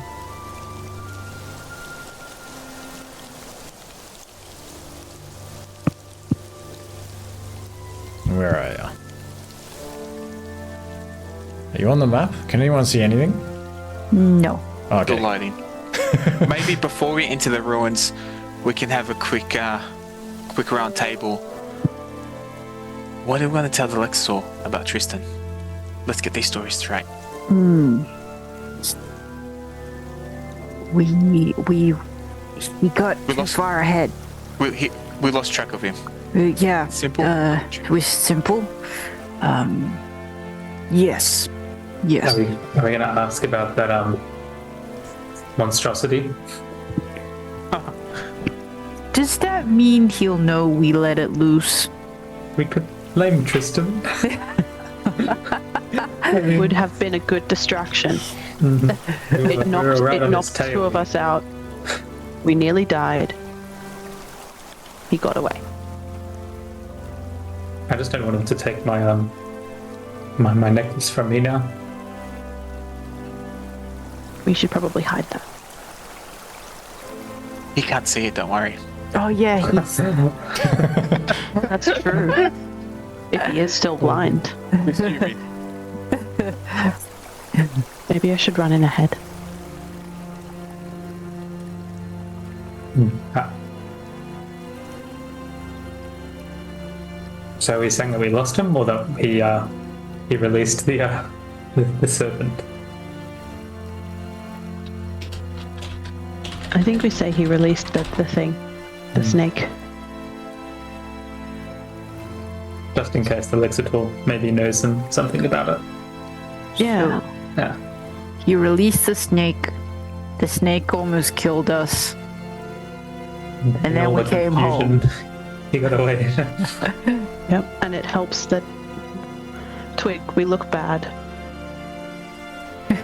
So, yep. I think I look quite good.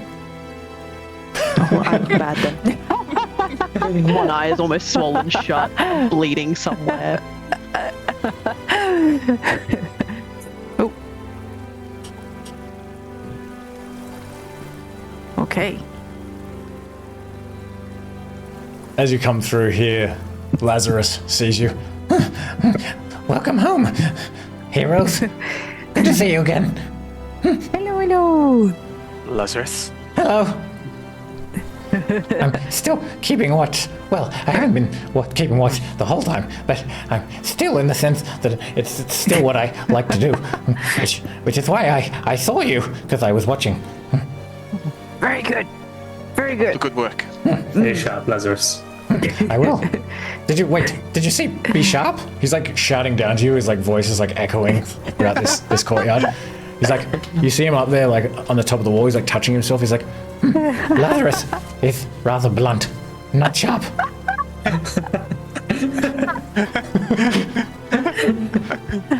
Actually, he is kind of sharp. That's good. That's Double good. sharp. Two sharps. Oh, don't cut yourself. Oh,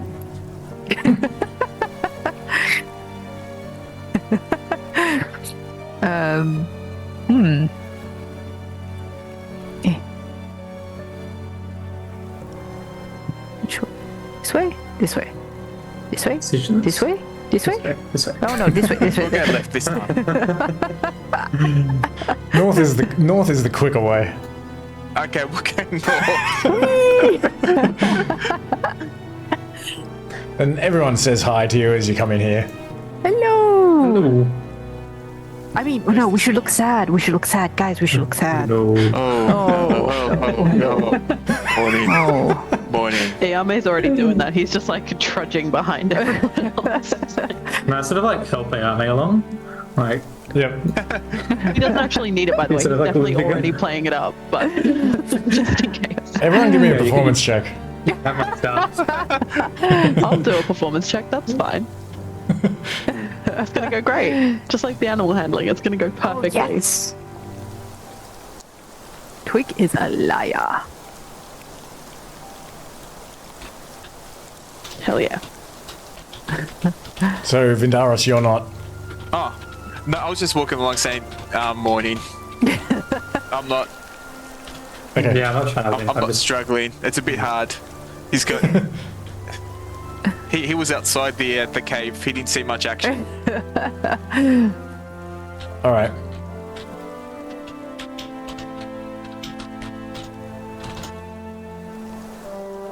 Okay.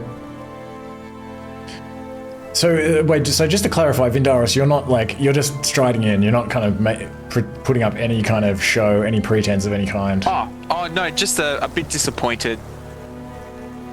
I'm not acting like I'm hurt or wounded, or he'll be acting. Disappointed. Yeah, just a bit disappointed. Maybe give me a deception check. In that case. No worries.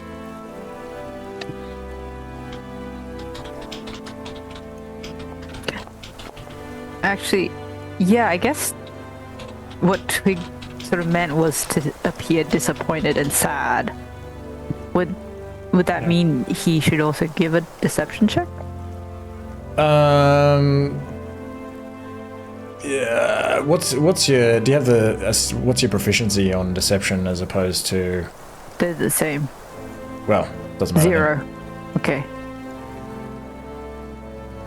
But Rai waves at you. How are you? Welcome back. Good to see you again. Always a pleasure, Ray. Good to see Hey. you. Good to see the goats. Yeah, I've still got your goat here, Twig.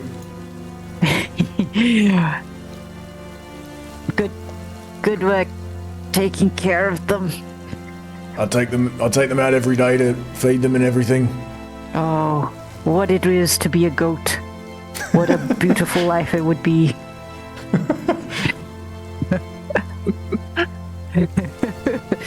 Take care, Rai. Take it easy. See you around. And you can see as you come through here that there's a Macedonian and a Minotaur guarding this door now. So you see some carnivores in here as well. So you think that the work that you did, kind of setting things right and getting rid of the segregation, has stuck at least for a couple of good. days. How long have you haven't been away for that long? It's only been. How long has it been? It's only been like, this is the 3rd day.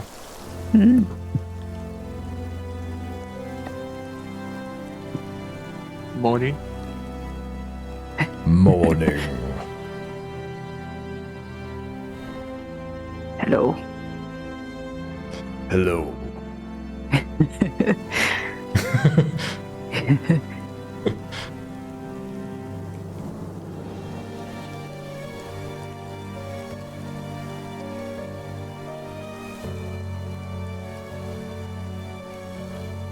How is the Lexitor? Has he been, ruffling feathers? Is he seeing again?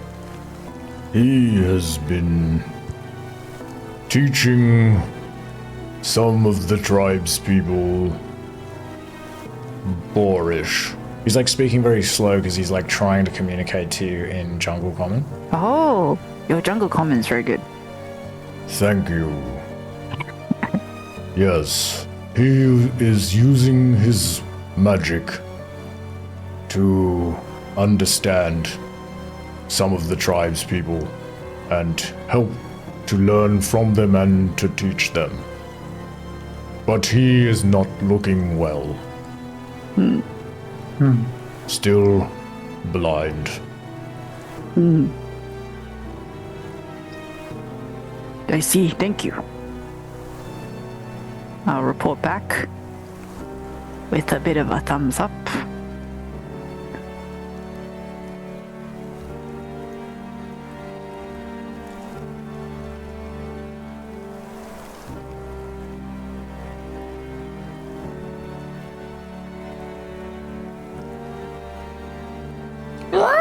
Welcome back. Welcome back.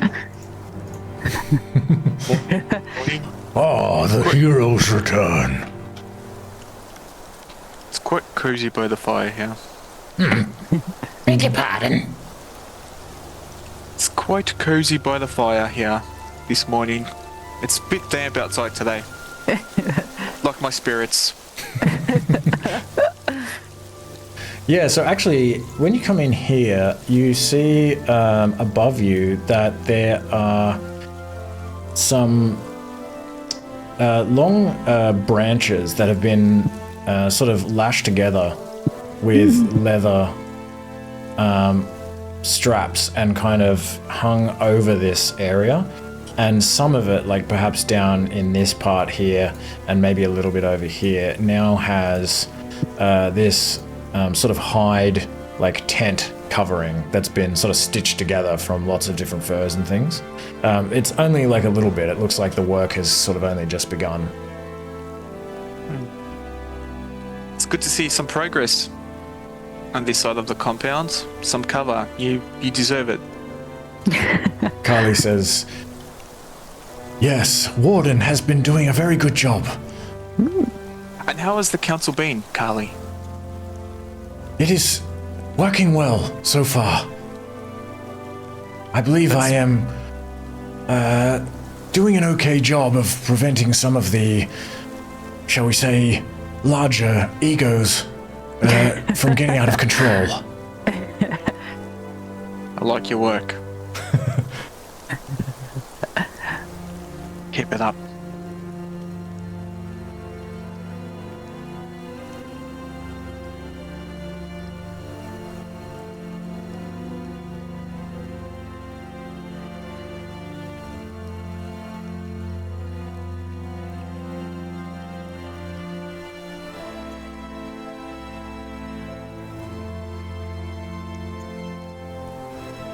Migu and Umak greet you and bid you welcome. Do they look well? They look well. Oh, good. Yeah, they look pretty happy. They're just in here, like, preparing some food. That's good. Twig might come to Umak and sort of inspect him a little bit closely, a little bit more. Sort of. Hello, Twig. Hello. Good You're to see looking you. much recovered. Yes, I feel much better. Thanks you know, to you. You know, yeah, that's right. That was me.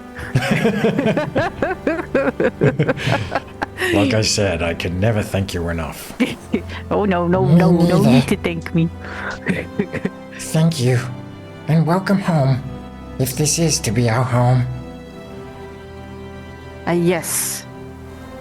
We have to make it a home.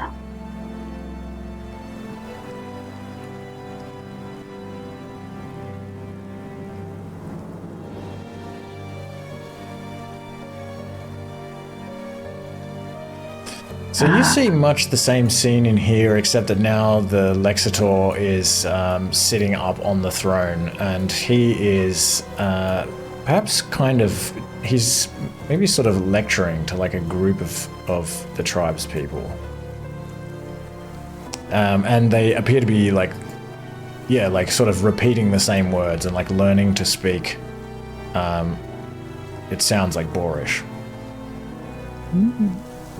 And both Farrick and Razi are also learning how to speak boorish, it seems. And you can see as you come in here that Ophis is looking paler, and some of these kind of like these veins around his eyes that are sort of turning black are kind of spreading out a little bit further down his face. And he's looking pretty haggard, but he's sort of still... maybe he now is like carrying some kind of stick as well, which perhaps he uses to stabilize himself if he attempts to walk. You're not sure, but he's also kind of using it as like a lectern.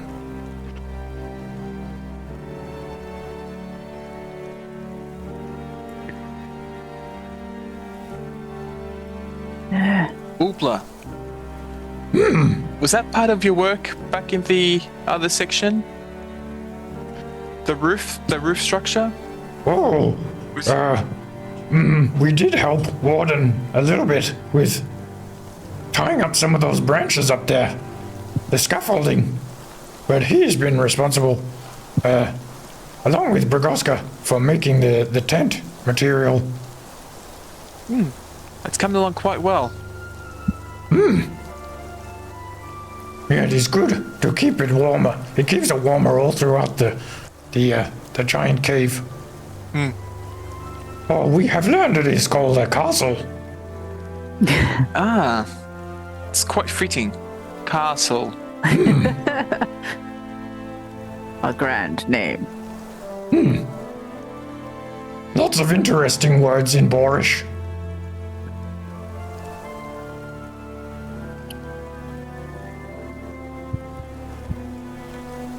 I guess it's time to face the music now.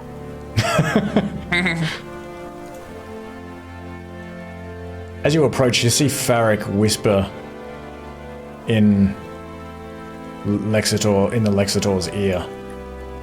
And Lexitor sort of looks out over some of these people that are sitting around, talking with him. He says, Oh! Have you returned? Is that you?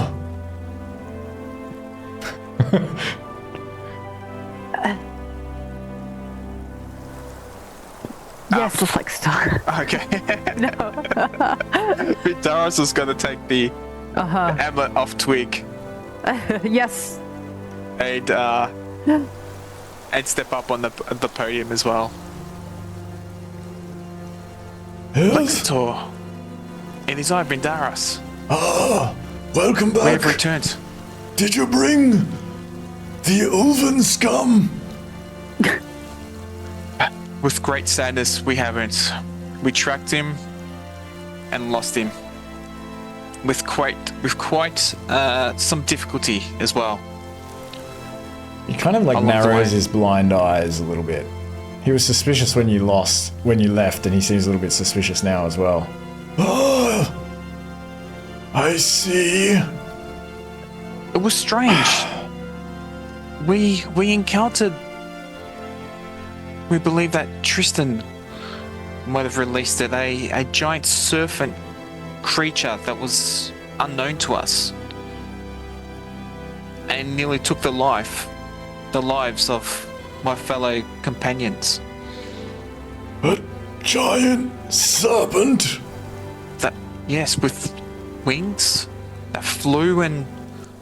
Actually, it didn't have wings. Oh, it did have wings.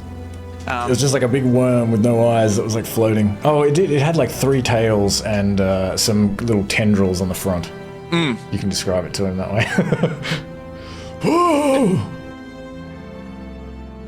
That sounds like a tall tale indeed. I'm sure there'll be news from other villages about it. Who knows if it's gone rampant. And what about your little Tarsian friend? Is he here? He seemed somewhat susceptible to Tristan's manipulations. Was he involved in this story that you tell with this so-called giant serpent? We all were involved trying to get away with our lives. It was quite a battle.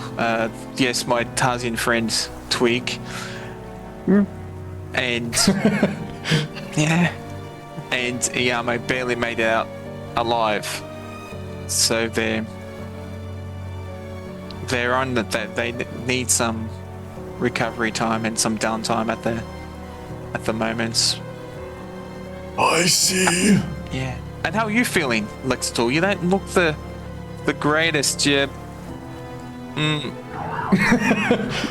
I can't see what you're So doing. you can't see. Motioning around my face. Oh, yes, I've been told, and yes, well, whatever it is, this strange curse, this strange elvish curse, it seems to be getting worse, but at a very slow rate. I am still able to talk and learn from some of your friends here. It's good to hear that everyone's come together. Would you happen to know a way that we could remove this curse that you might know of? I do not.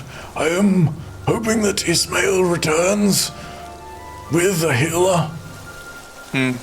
Hopefully an army and a healer. But you know, I can't help but feeling that you had something to do with Tristan's escape. It vexes me so.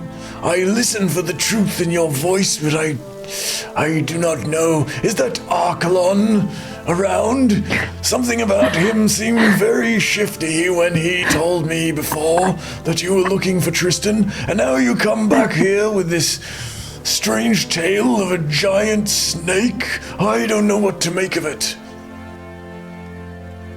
If you had something to do with releasing that Ulven, you should think twice.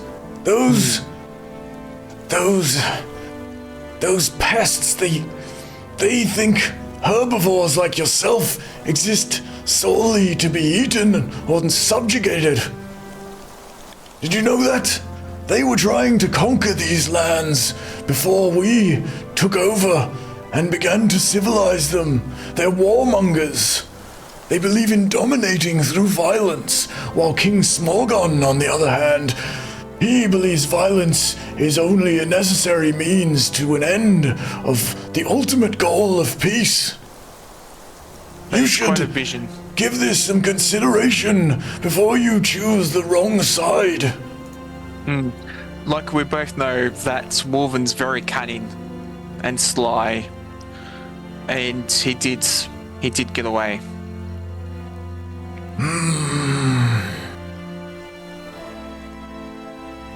Well, I can only take your word for it. But I hope you did the right thing.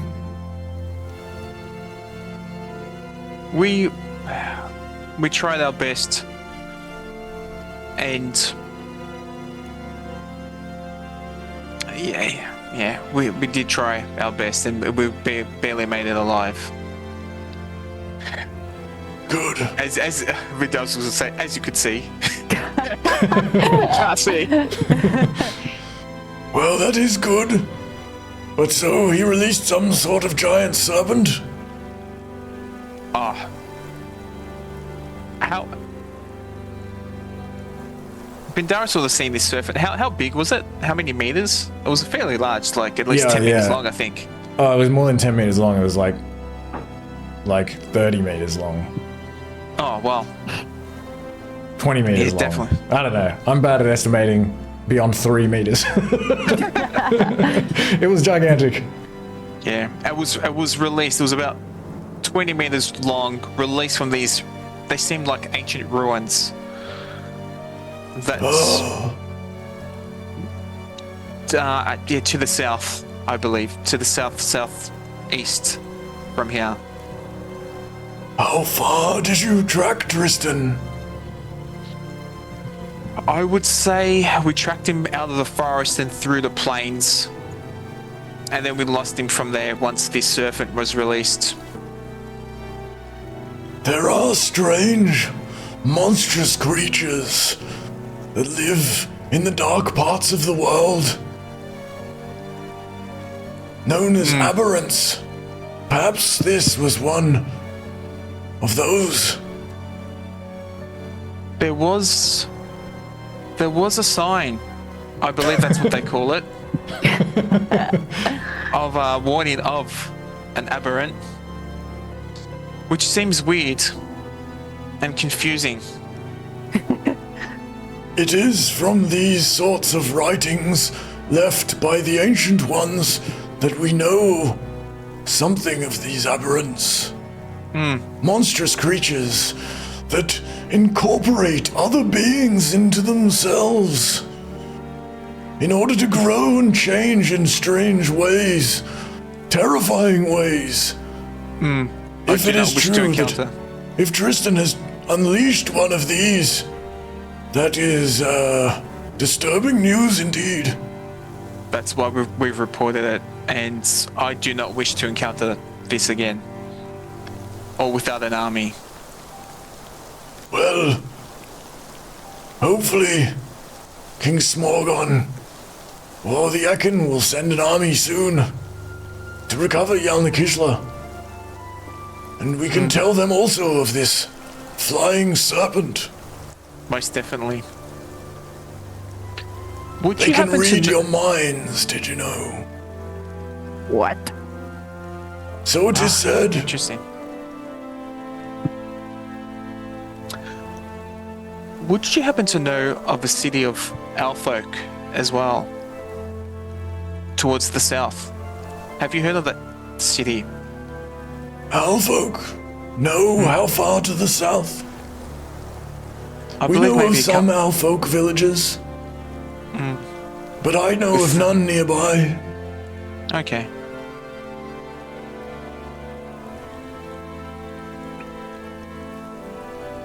That's good. And how is the council holding up? Everything seems okay, although there is concern over the lack of food during the winter. I have assured everyone that warmer times will come. Also, someone seems to be stealing, and we have been unable to identify who.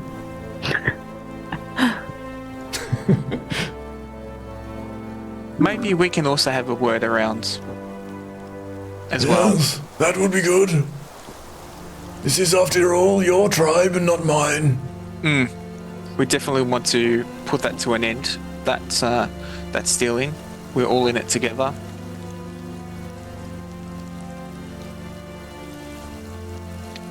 So, also to let you know that we'll be recovering from this escape from this aberrant, and then heading to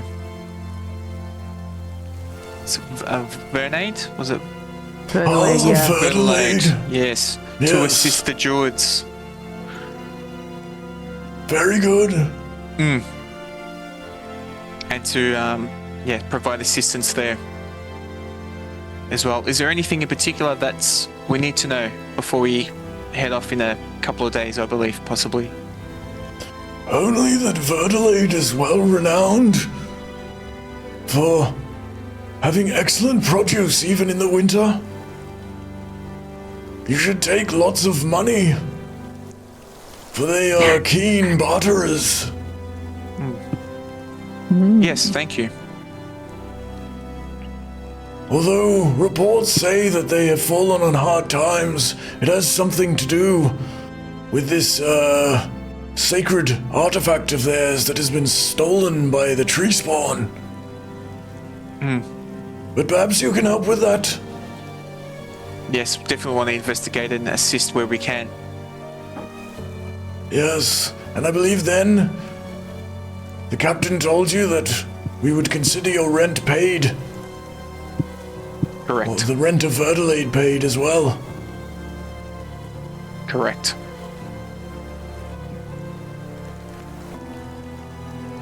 Very good. We'll leave you to your lessons, your barish, and if you do require anything in particular, please send word and we'll see if we can assist. Most gracious. Feel free to join in on these lessons. It is my purpose as a Lexitor to liaise with communities and teach Boarish. Thank you, that's much appreciated. Very good.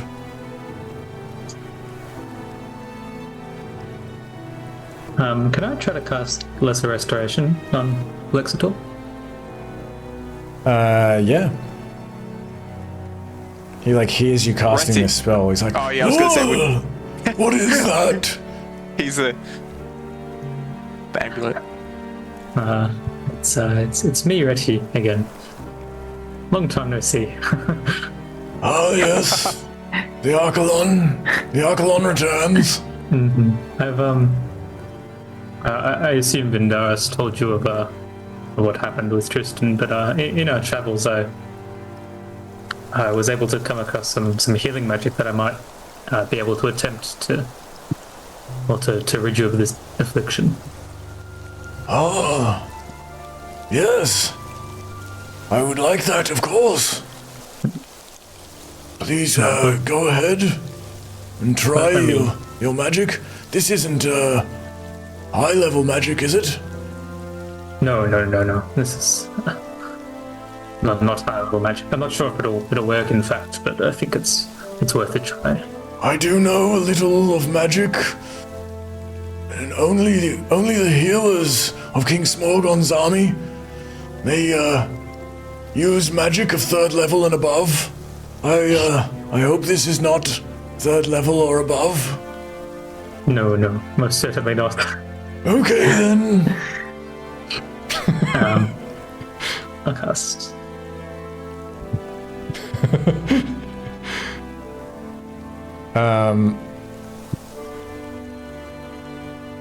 As this energy that comes out of your hand sort of encircles the Lexitor, he kind of like breathes in and sort of like looks around, almost like he can see a little bit for a second, and maybe you see these kind of veins in his face sort of lessen a little bit, but this energy then sort of fades away, and his eyes kind of return to their milky state. Oh, there was something there for a moment. I felt a warmth, a relief, but I fear it has not done it. I'm sorry that I couldn't be more helpful, but it seems this magic might be beyond me. Hopefully the King Smorgon's healers will be able to be more helpful. Yes, well, thank you for trying. I will not forget that. Of course.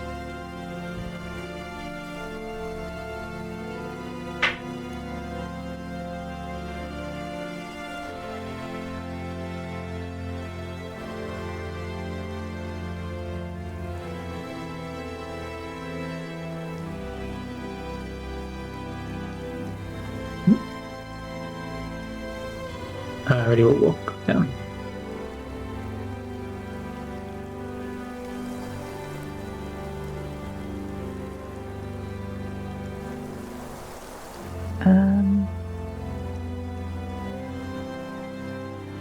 I think Darius will also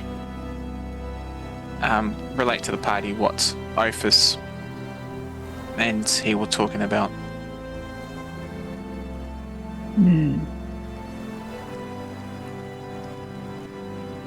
He certainly seems suspicious of us. What's that Tristan said about herbivores? Oh, what did he say about the herbivores? That was interesting. I thought he always had a liking towards myself, but it just seems that he wanted to. I don't know, baited me up a bit.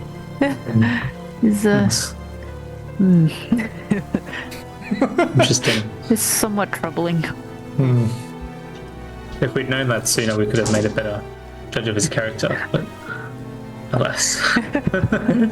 alas. Hembe, Ivan. What are you guys doing there? Welcome back, Twig. Oh, thank you, Ivan. Good to see you, Vindaros. Good to see you too. Actually, around this time, you can hear that the rain sort of peters out.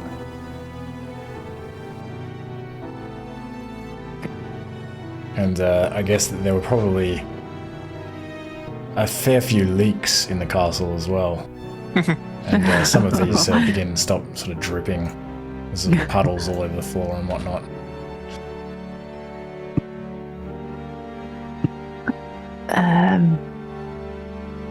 I was wondering if we could have a rest in this mighty fine tent of yours.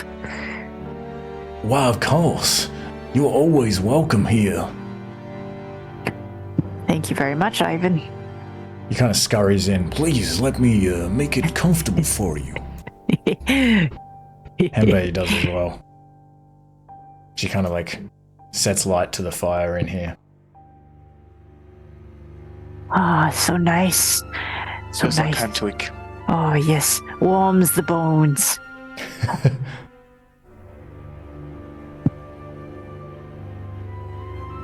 Maybe, actually, Vindaris will also explain about the aberrant to Hembe and Ivan that they saw.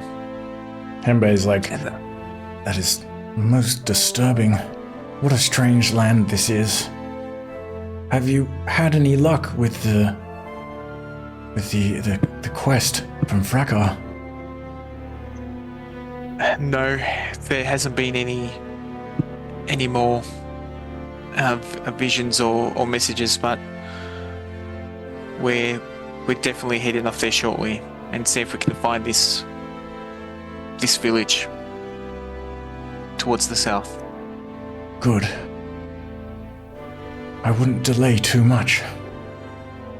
You know, this tapestry that you gave me, it's provoked much discussion among the tribespeople.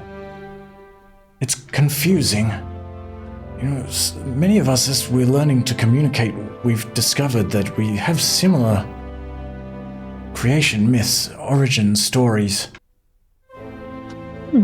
Many people believe that the gods, many hundreds of years ago, chose some of the animals to rise from among the beasts, and that we lived among the beasts initially, but soon went out on our own and learned to walk upright and use tools and speak.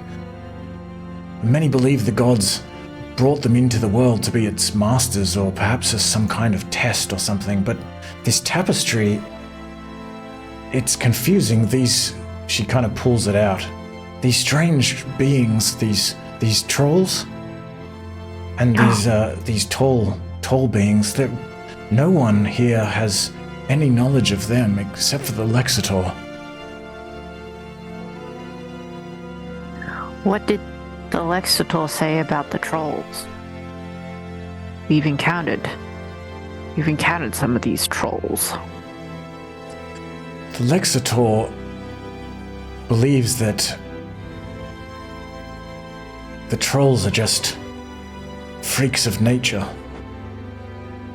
He says that nature is alive, and that it is the way of nature to change form according to necessity.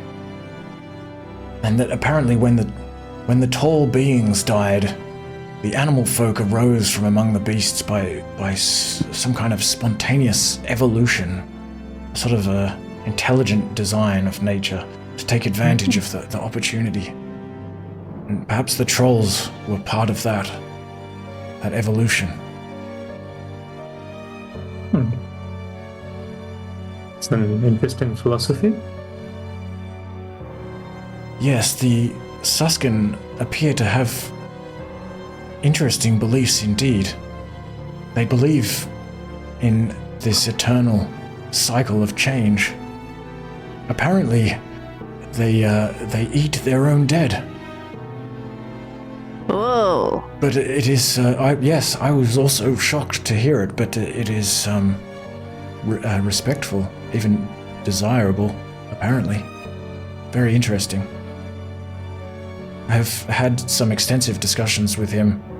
He can understand me with his magic and tries to communicate in return, using the spell to sort of try to understand my own language. It takes a lot of work, but it is very interesting.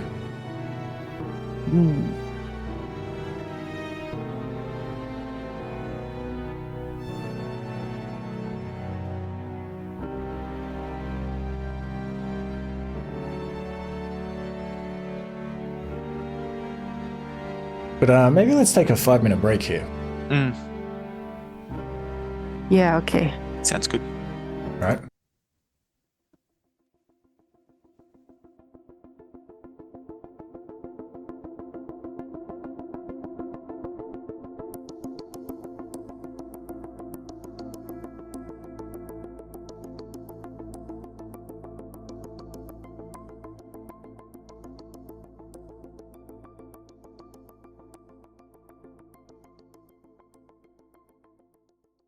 Okay, so what do you all want to do? Do you want to have a full rest and do some downtime? Yes. Sounds Yes, good. please. Okay, and you wanted to do 3 days, I think you were saying. Okay, so firstly go ahead and give yourself a full rest. So you can give yourself all of your hit dice back and everything else that you would get from a long rest. Remember, you got to do that manually with the hit dice.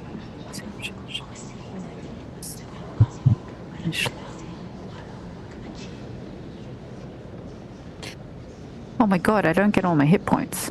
Wait, no, after a full rest I can, right? Yeah, after a full, yeah, you can just manually give yourself all of your hit points. Okay, good. Back and your hit dice and everything.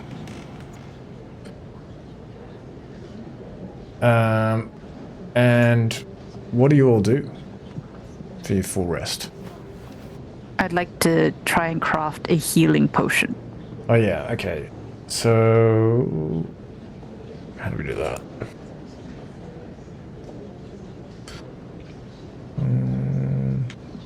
I just had an image of Twig similar to the Swedish chef from From Sesame Street? Sesame, yeah. Just like throwing all these. I don't know what I'm doing. I can vaguely remember that. Like, I have the vaguest memory of what you're talking about. Yeah. Almost It was just like the essence of it. I remember.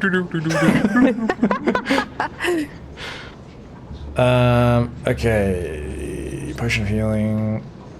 Alright. You need 6 embercap mushrooms. Oh, I don't remember how many you had. I have none. But does anyone else have ember cap mushrooms? Maybe the mushroom man, Retty. The tribe has some. Mushrooms? Never heard of them. The tribe has 10. Excellent. You left them with the tribe. Oh, good. So you can find those. They probably would be in the care of Ivan and Hembe, actually. So they can give you 6 of those. And you need a herbalism kit with proficiency. Oh, I have proficiency. All right. I do not have a herbalism kit. So you can borrow a kit unless anyone else wants to use their kit during their full rest. I think there's 2 kits, right? Like, somebody can lend you one if they want I've to. got mine. I can give you mine. Okay. Thank you. It takes you 3 days to do this. I guess, yeah, you have to, like, kind of dry out these mushrooms and, I don't know exactly, boil them down. Maybe you don't have to dry them out. You got to boil them down and maybe, like, filter them out. Maybe squeeze them through a cloth. This is how you make the best potion of healing. Okay, it's like you gotta follow this exactly. 3 days minimum. You're just like, Do I delete the herbalism kit from my stuff entirely? No, just leave it there. Okay. You can just lend it to Twig. You don't have to. take Okay, it. cool. I wasn't sure if it's like consumed or if it's just helpful. No. Unless Twig like really gets into it and like damages some of it. And, Let's hope not, but you know, it's fine. Cool. Thank you for that. But Twig, give me a wisdom check, and you can add proficiency for the kit. Wisdom check plus proficiency, which is +2. And it's pretty easy. You just need a DC of 8. Don't fail me now. Oh my god. Wait. Why is my wisdom +0? Oh, sorry, it's a 'cause- check. It's a check, not a Yeah, throw. yeah. Okay. Because it just is. Ah, man. All right. How do you mess up this after bragging about it?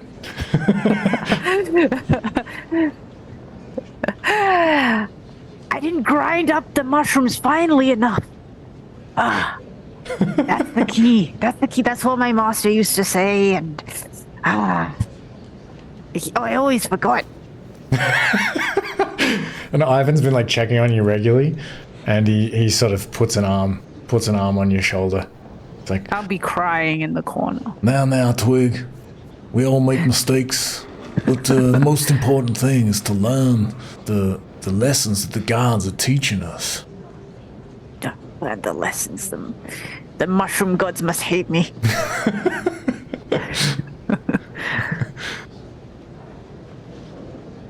and yeah, that takes like your full 3 days, unfortunately. But you can still learn 3 days worth of languages. Oh wait. Oh, good. Wait, no, you can't. You can't actually, because you would have to be sort of hanging about with people. The reason you can do it when you're traveling is because you're like constantly interacting. So yeah, sorry, you actually can't. I gain nothing. You gain nothing. The mushrooms, they do nothing. And how do you survive during these 3 days as well? Can we eat the food that the tribes people eat? Yeah, I mean, I guess they would take care of you. They know that you're doing important quests that benefit them all, and they still hold you in very high regard. So yeah, we can say they will feed and water you. Or you can go out to the stream and drink yourself, but yeah, they'll feed you.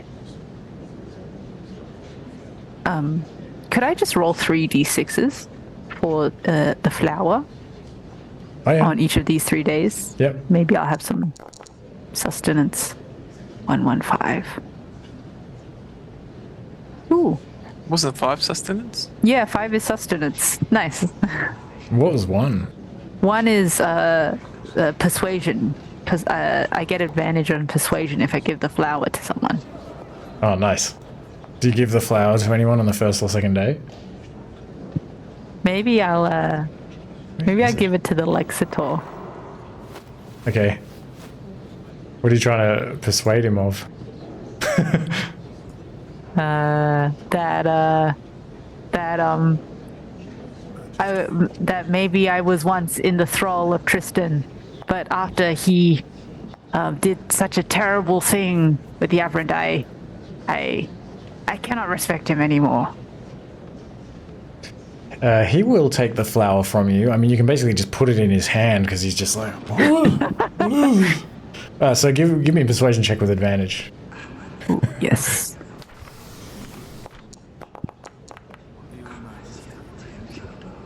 Yeah, he begins to nod along and almost kind of seem like he's becoming a little bit more receptive to what you're saying, and he's like, yes, you know. Yes, you should know in these lands that we are the force of good. Don't be swayed by the evil of necromancers in the over. Certainly. You know, King Smorgon wants to bring order and civility to the lands southwest of Geel. It's only that the savages don't know what's good for them. That is why we must enact such ruthless punishments. he kind of reaches out and brushes his hand over some of these like severed tongues and hands on his like staff that's kind of leaning against the. He's got this like smaller stick as a lectern, but this staff is like leaning against the throne as well. It's like, yes, King Smorgon, you know, he gained the name the Ravenous when he was young, but now he has grown into more of an idealist, a progressive. He seeks to eliminate slavery, don't you know, for he believes it interferes with the circle of life. But sadly, the roots of slavery go deep, and so it will be a gradual process, and many of the Suskin aristocracy are against him in this. That's very interesting to know. Yes, I love my king very much, and if you are to live in these lands in peace, you too should learn to understand him and respect him, and fear him. I will do all those things. Excellent, excellent. Well, it is good to know that you were not responsible for setting free that Ulven necromancer.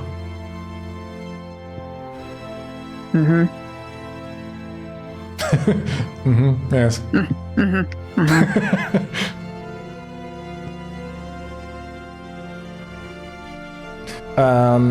And who's next?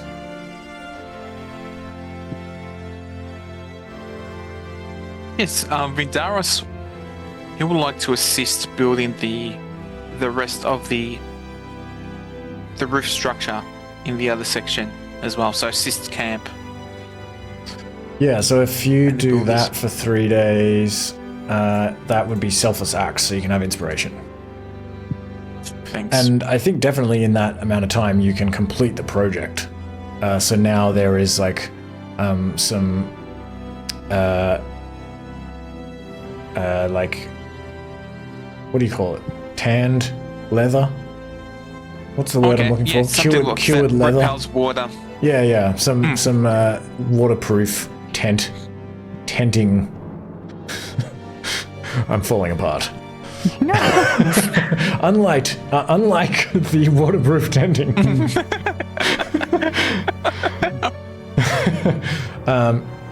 So yeah, but that would definitely take like 3 days of a fair bit of labor, but you can complete that along with Warden and Bragoska, and Ugla and Broggett probably help as well.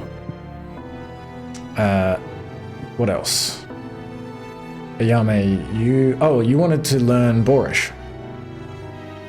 Yeah, I'll just join in on the boorish lessons as my body recovers, and I put my near-death experience behind me. Yeah, so let me just have a look at this downtime thing. Learning languages, because this one's a little bit different. So it takes 50 days of downtime, but the time is reduced by your intelligence modifier times 5 in days. So what's your intelligence modifier? 1. 1. Okay, So 45 days. 45 days, and the Lexitor will definitely be very happy to teach you, and yeah, so if you put in your character sheet, or I can do it for you. Where I'm is happy it? to add it. Yeah, like where jungle common is, if you put boorish there and then in brackets like 42. Yep. Thank you. No worries. And what does ready do? I'm gonna learn Savannah Common. Yeah, you can like easily do that. You can just kind of hang out with people and practice to your heart's content for 3 days. Wahoo. Give me an intelligence check, actually. See if you learn a little bit quicker. I'm a pretty smart Arcalan. Yeah, you can learn. Smarkalon. You can learn Smart Colon. You can learn 4 Smarkalon. days worth of Savannah Common. Just because it's like a language you've already been exposed to a lot, and the party speaks it and everything. That's pretty good.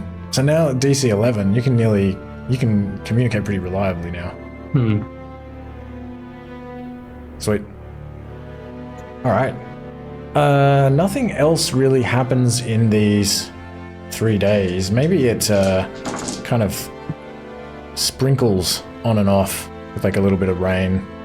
But everyone in the other section is like very happy that this covering has been erected, and otherwise everything goes pretty smoothly. People are often sort of having to eat not very much food. It's kind of struggling with the hunting and especially the foraging. But otherwise they take care of you, and yeah, you feel well recovered and well rested at the end of these 3 days. I guess just Twig is feeling a bit disappointed. Also, is it possible just between like Vindaris wants to put word out about whoever's stealing. Okay. To cease stealing, like from the. So some discussion around camp that's frowned upon and so forth, and that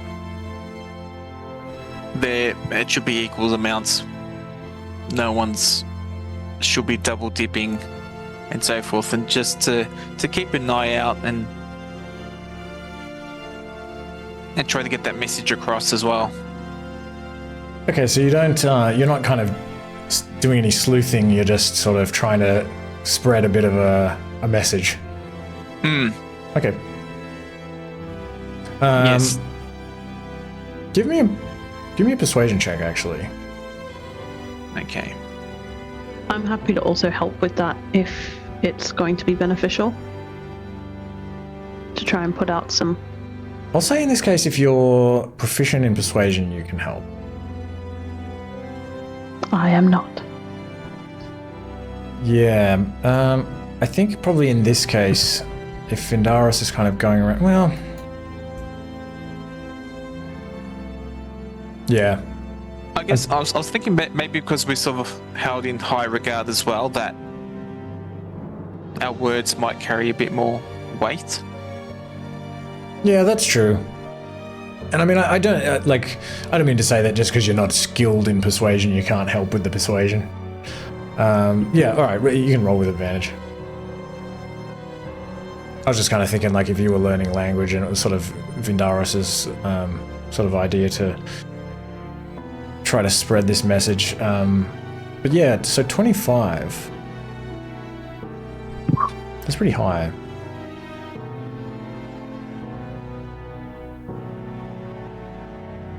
Okay. Nothing comes of it immediately. But people are definitely receptive to what you're saying. A lot of people are like nodding and agreeing and kind of just saying like, yeah, it's it's outrageous. May I ask what's being stolen? Like you learn that it's sort of important things, there's valuable things like tools that people have made, and warm items of clothing and just things like that. There's only been like a couple of things in the last few days, like maybe like 3 items or something like that, but it's just kind of gone around like, I'm missing something as well. And people know that items were also being stolen from the chest previously, so there's just sort of a rumor about that there's a thief.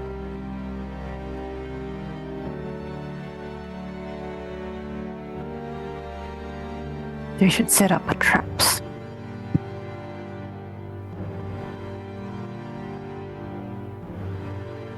We'll see how we go, Twig. We'll take it. Yeah, when we come back, we'll see what the word is around camp. If it still continues, then we might have to set up traps.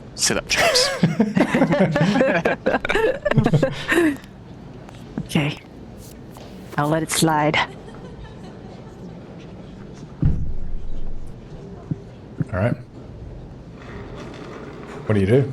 Several days later.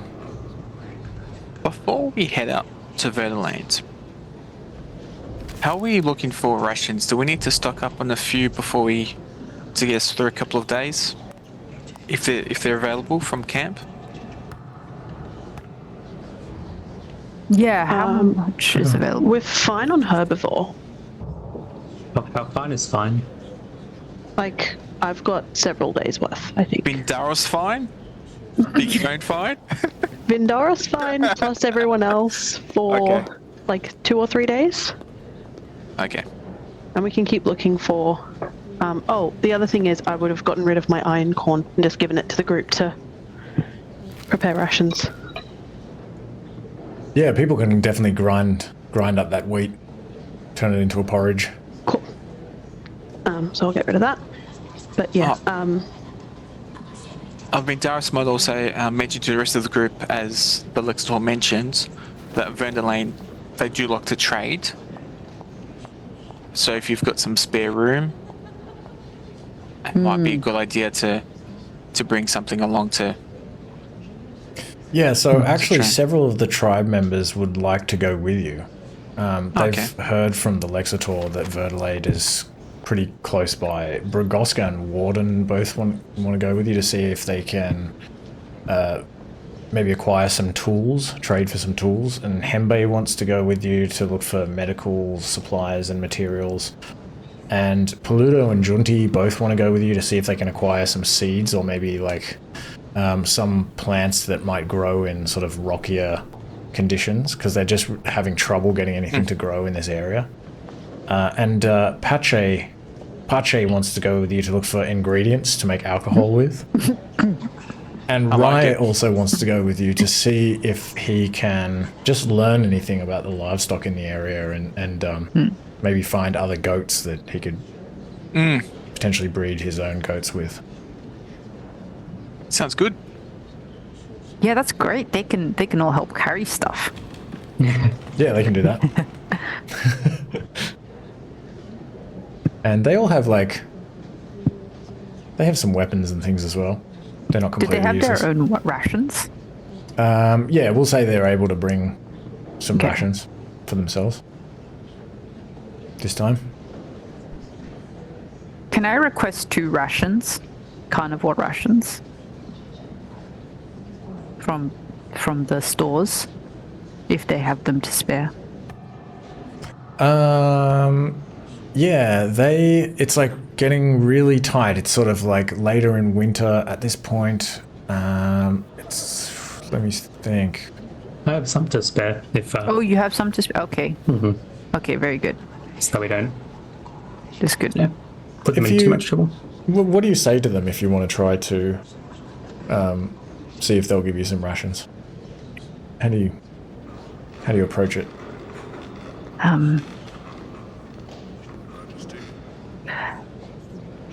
I've eaten many of my rations, and I'll need some more for this upcoming trip to Verdelade. Is there any more to spare?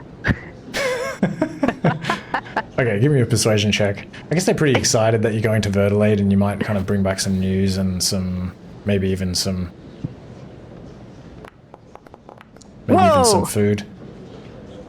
Yeah. I'm incredible. They will give you. They're pretty excited that you're leaving. They'll give you 4 rations. Whoa, that's actually that's a lot. Thank you very much.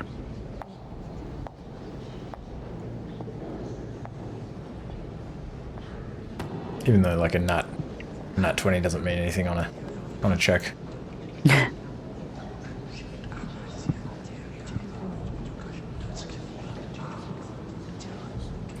I was kind of hoping you'd use the other flower. That's why I was asking for a persuasion check. Yeah, that's a good idea.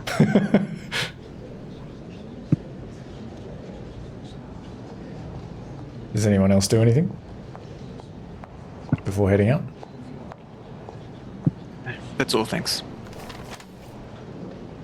Okay, so you can all kind of get your gear together and finish polishing your weapons and whatever else you do, have a final thing to eat and drink from the river, and head out the front of the castle and begin walking into the forest. Which way do you go? Shit, which I think direction? Verdelade is like southwest, so I'm assuming we're pretty much heading just in that direction from where we are.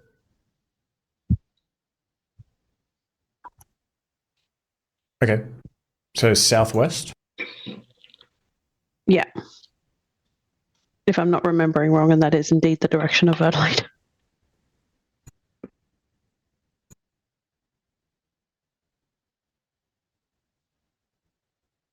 Okay. Is that what you do? We have a look at the map, Captain Zaglar's map. Is that southwest from our? It just doesn't have the ruins on it. Yeah, the map's not that specific. You know, I mean, it kind of shows you approximately the Verdelade is to the southwest. Sounds good. Yeah, let's go. Yeah, south. Uncharted territories. Into the Excited. unknown. All right. Okay.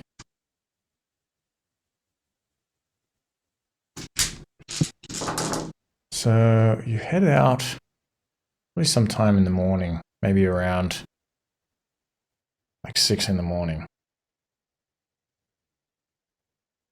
And you travel into the forest for a couple of hours.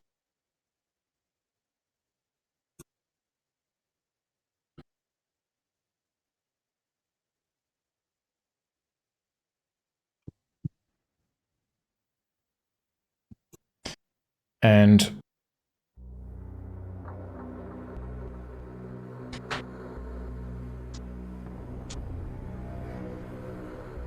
okay.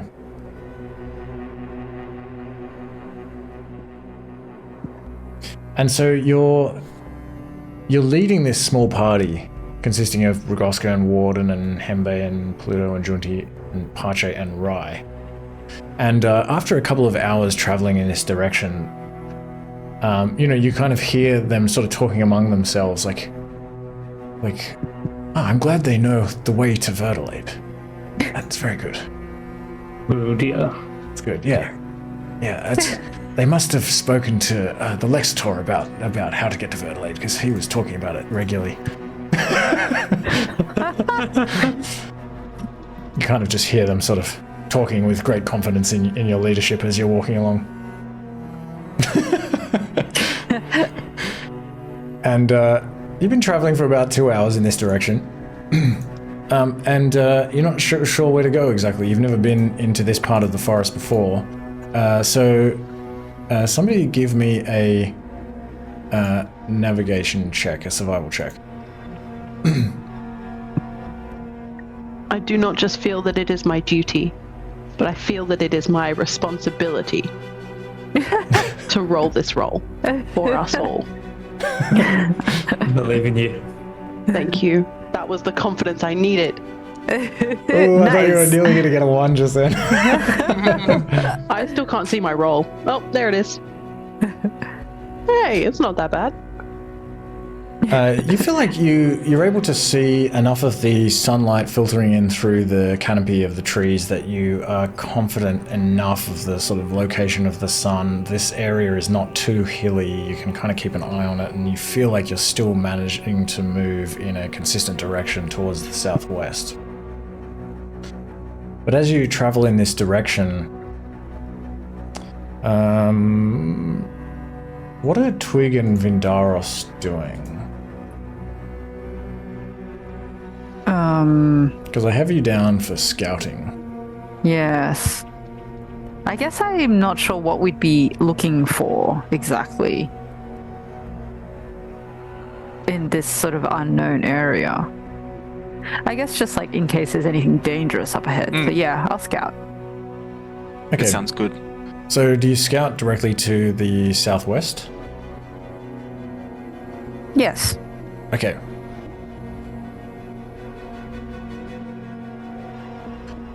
And Vindaros is with you as well? Correct. Okay. So usually I guess we would say that you do this before Yao Mei makes the check to give him advantage. Uh-huh. What do you guys do when you're not scouting? Just so I know. I'll be keeping a lookout. Okay. Yeah. Same. Alright. Just everyone's keeping a lookout. Sweet. Okay, so you scout ahead.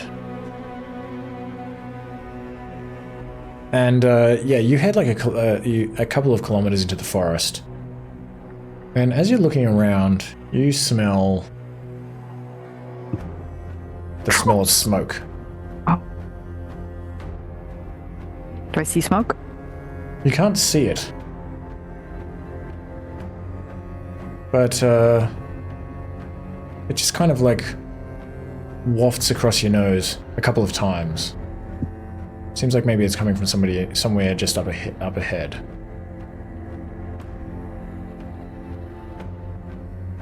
Can we investigate the source of the smell real quick? Real stealthy. Yeah, give me a stealth check. Okay. What do you do, Vindaros? I will. How far ahead do? Twig. How far ahead are you gonna go? Maybe about 500 meters.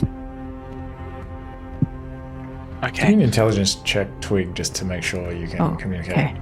Intelligence check. I don't know who has the pendant, unless you're wearing No a more. pendant. No. That's all good anyway. You can. Okay. I'll wait here. You go up Okay. ahead.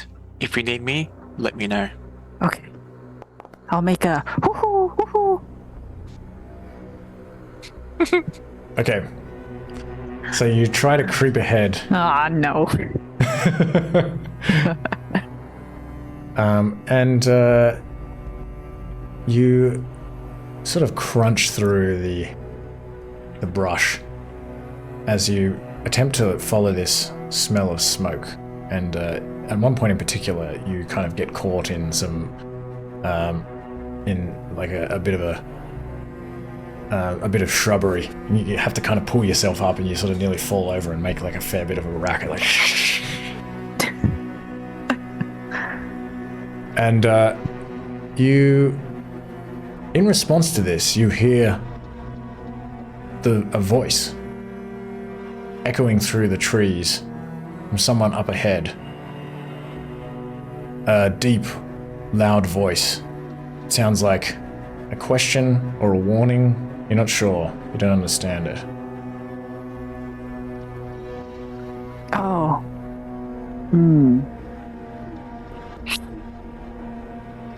I don't see them. You can't see them yet, Okay. but they sound like they're not far away. But it's just a lone voice. I'm going to go back. Back to Vindaros. There's a guy up ahead. I don't know what he wants. Maybe we should go in a different direction. And I'll say, as you return to Vindaros and report this, that the rest of the group emerges from the trees and sort of catches up. Hold up. Maybe we should use the pendant and ask for passage. Yeah, I guess it's just one guy that we know of. Or directions.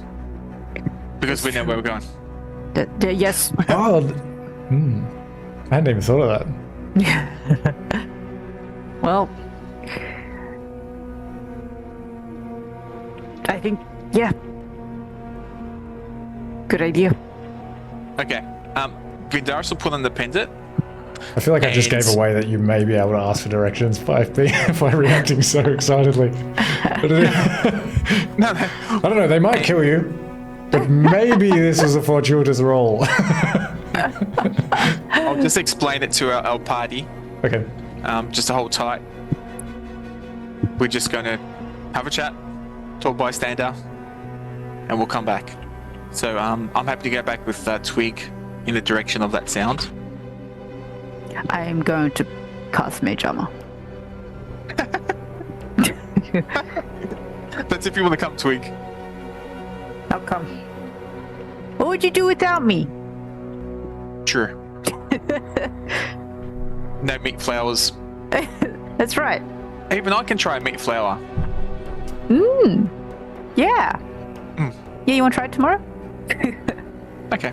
Yeah, cool.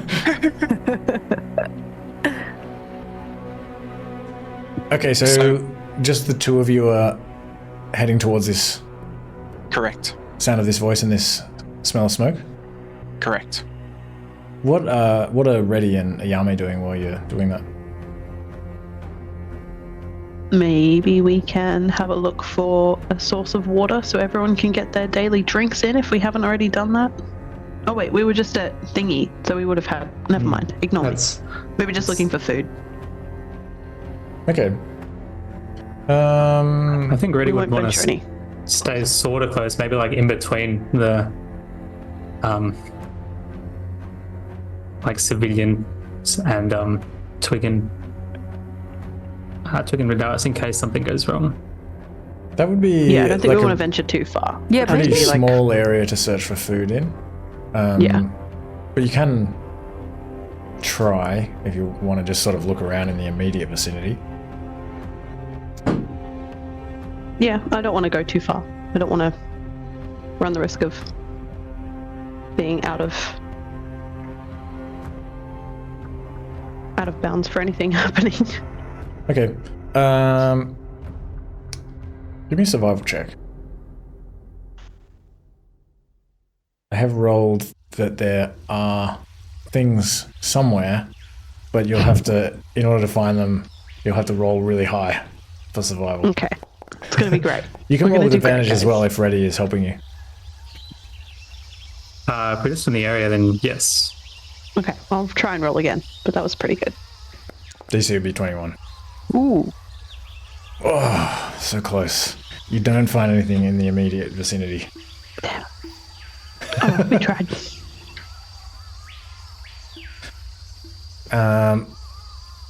But, okay. Twig and Vindaros. You can kind of move through these trees. How do you approach? Twig, you've like cast mage armor.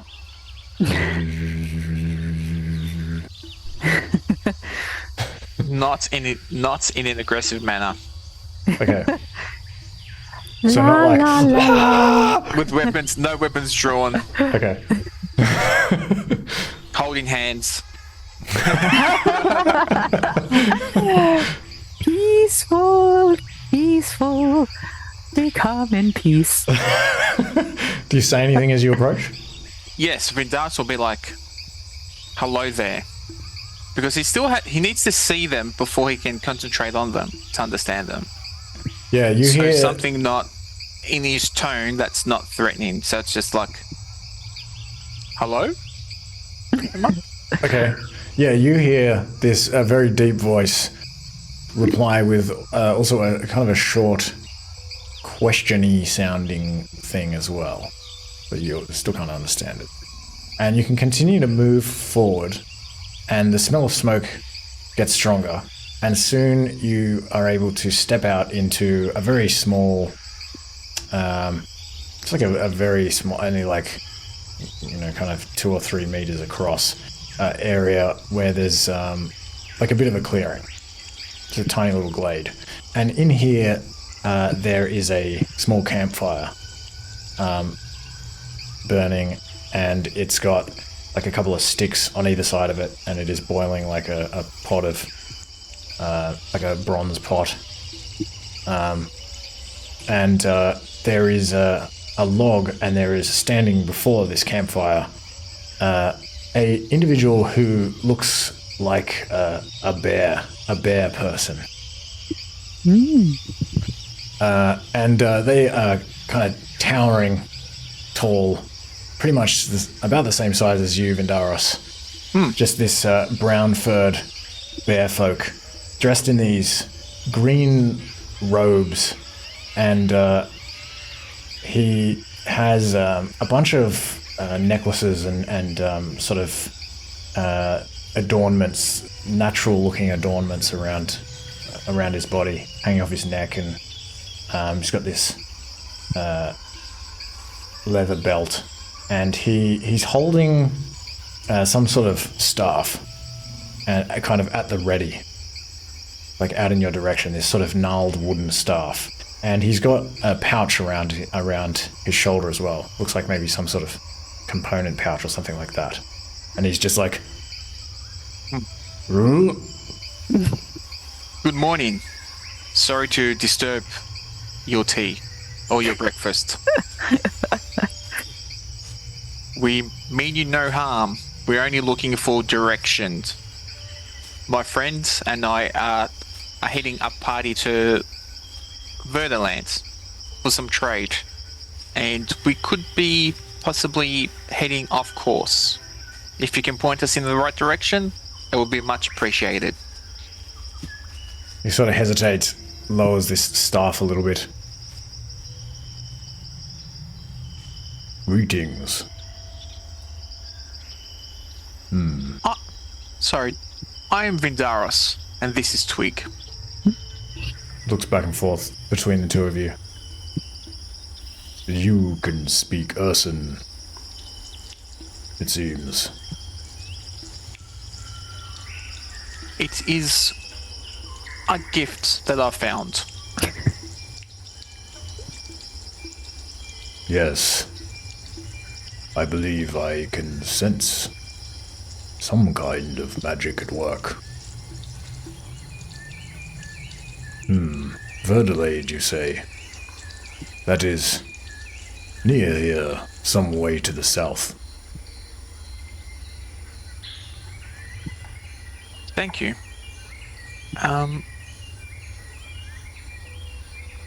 Is it much of a distance from here? Would you say a day's journey? No, perhaps 8 to 10 kilometers, approximately. If you go south from here, there is a small forest trail. It leads from there to the east, to the plains. If you follow that trail westward, southwestward, it will lead to Verdelade. That's very much appreciated. For your time, is there anything possibly that I could repay you in? Are you a fan of the King's Gold?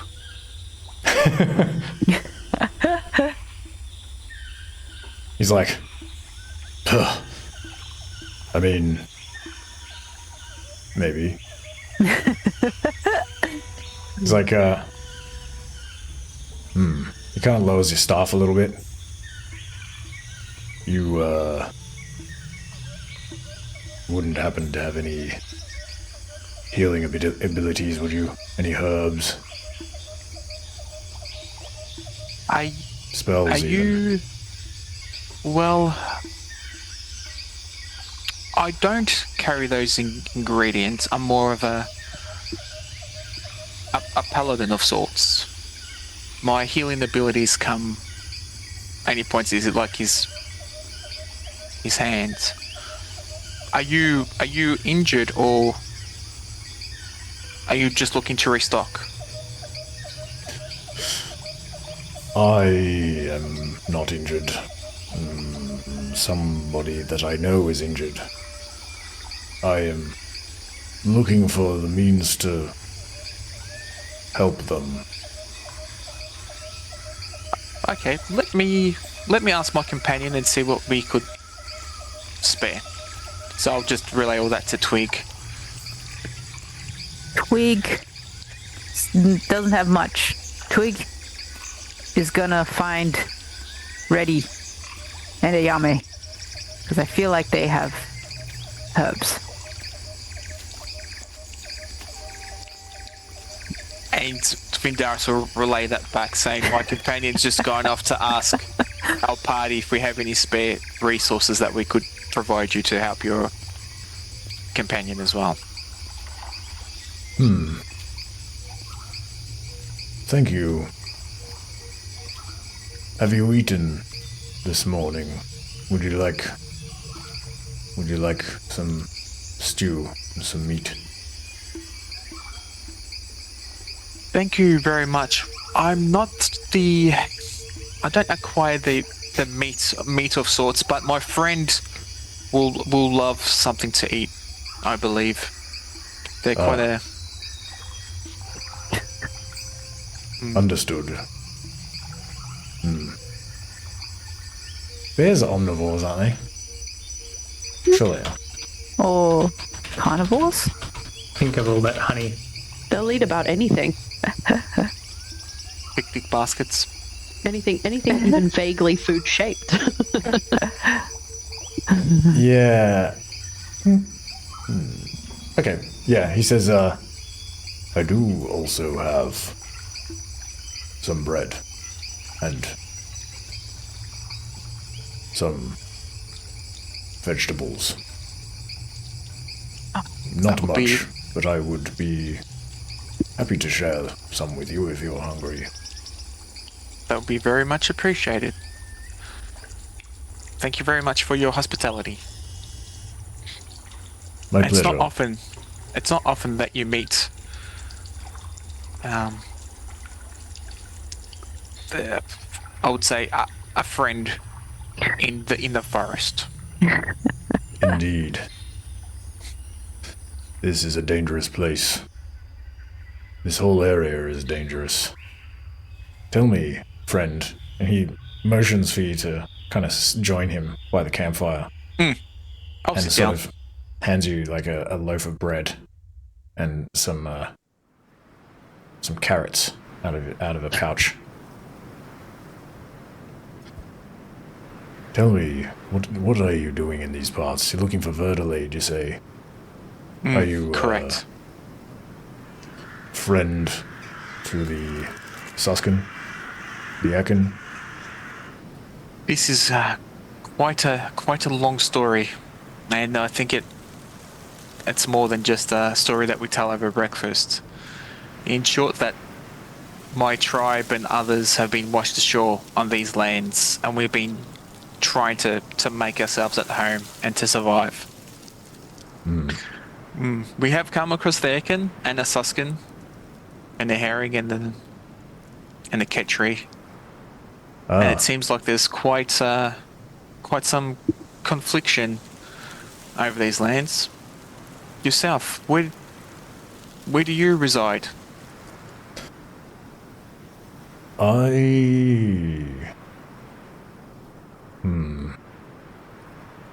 Give me a persuasion check. Okay.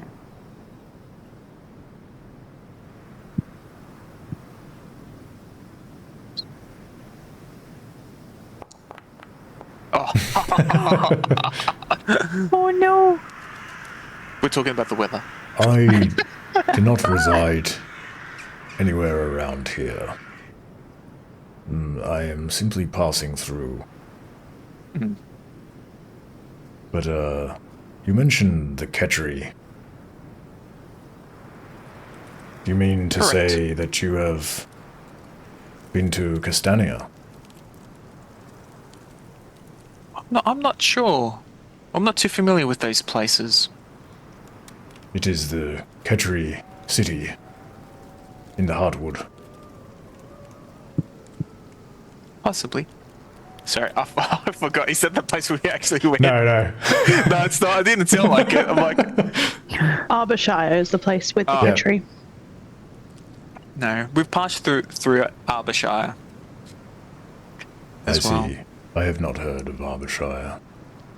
But Castania is to the south in the Heartwood. I wondered if you had any local law about the journey between here and there, for I must make that journey soon. If I can acquire some healing. Yes, my friend should be back very shortly. The party's caught up, so they'll be having a little stock take what's available. Very good. By any chance, have you, in your travels, come across some Elfolk? Yes, Was- potentially. Are they? I believe they're south from here. We're in a city with timber ramparts and quite established. Do you know the name of that place? And is that far from here? There is a small Alfolk village. It is not a city. You didn't see a city. You saw a village. Oh, okay. But it has like these wooden towers. It's just like the way that the Alfolk build their towns. But it's not. It was like a pretty small community, really. Okay. Not a city, but yes, there is an Alfolk village nearby called Tree Hollow Towers. They would rather, let us say, remain unfound. They have not officially come to an accord with the Suskin. with the new management. I understand. Yes. And Twig, you can return whenever you wish, with whoever else wishes to follow along. Herbs. Anyone got herbs? He looks kind of surprised as you say that, like coming back into this little clearing. What's in it for me? Directions. Oh, is this you talking to? Oh, yeah, sorry. Reddy This is me and talking Yao Mei? to. Okay. Yes. Yeah, we need any healing herbs or something. We've made a new friend. Healing herbs. I have a kit. I might be able to. I might be able to donate. Oh, thank you. What like willow bark? Would that count? That's part of a healer's kit. As part of the healer's kit? All right. All right.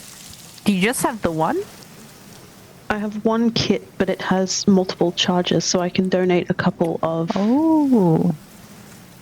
I can donate pieces of the supply. Okay. How much does he need? I don't know. Maybe we can go to the clearing together, and we can ask Vendaris to ask him. Should we all go, or would he be a bit nervous? He seems like a big tough guy. As tough as Vendaris? Oh yes, they're about the same size. Yeah.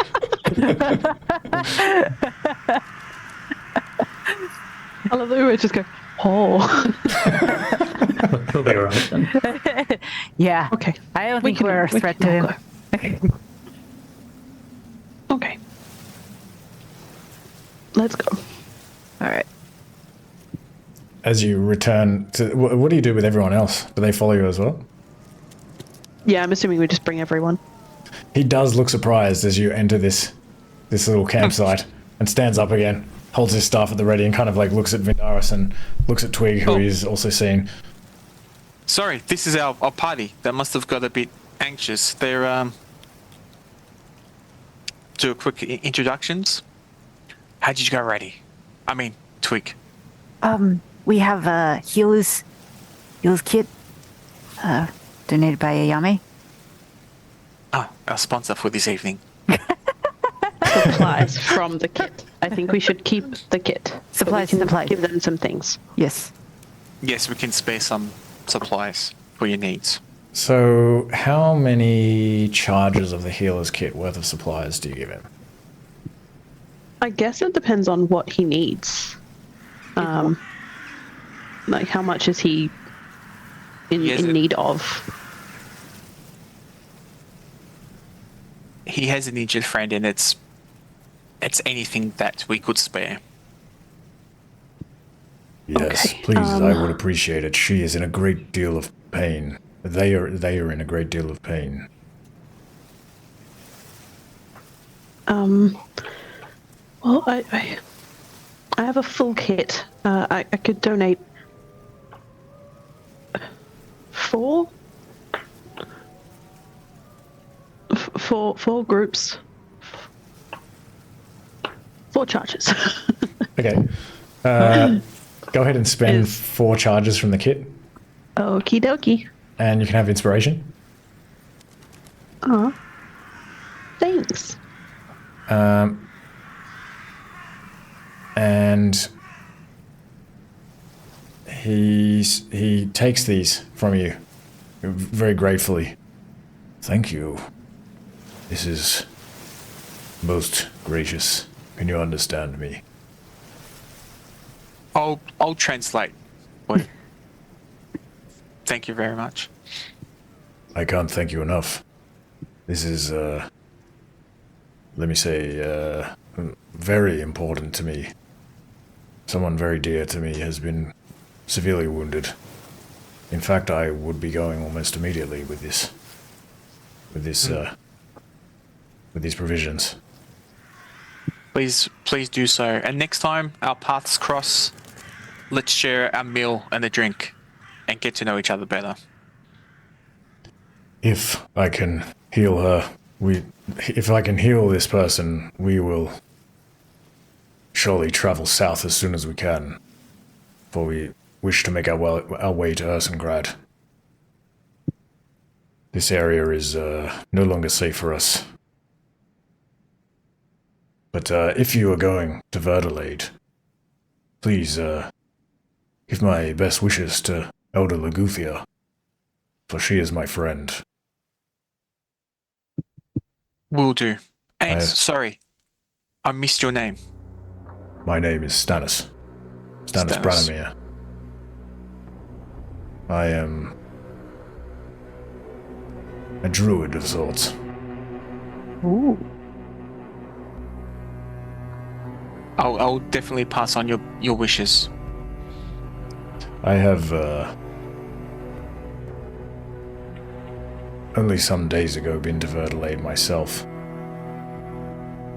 and I was not able to find what I wanted there, for it is not, they are not faring well there. They have run into some problems. Yes, that's part of the reason why we're heading to Verdelade to lend assistance. I see. I believe they've been having trouble with their tree folk. Yes, the tree spawn. Yes, when I went there I was not able to see Elder Luguthia. She was too busy. Many of them have been slain. Many of the Ungol in that village have been slain by the tree spawn, who've recently moved in to the area to the west of their village. They feed on the living. They seem quite strong. Do they have any particular weaknesses? The tree spawn.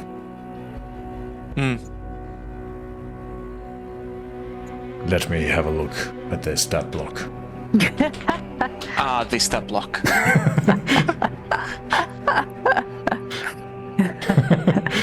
Wait, what did he say? He's referring to the stat block. Oh, okay. He's talking about the stat block. Oh. Sacred texts. They can often hide very well among other plants, for they are mostly plant themselves, so keep an eye out. Also, they do not need to see. They cannot be blinded or deafened. Oh. They communicate with one another in some kind of strange way. I believe by smell or something like that. They are very varied. They come in many different forms. They are known to create these tall, tree-like structures. Elder Luguthia refers to them as grimbowers. These grimbowers can grow very large.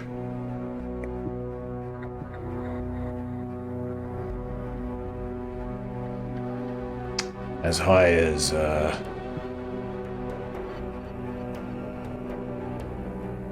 sorry, bear with me. He pauses, thinking to himself. Bear. I like the double pun and pauses.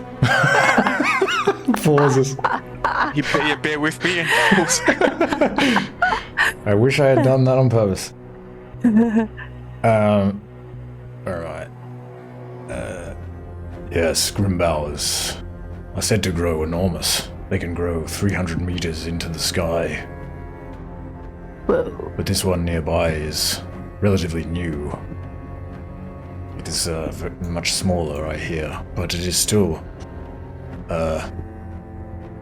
already a terrible place. I would not go near there unless you absolutely had to.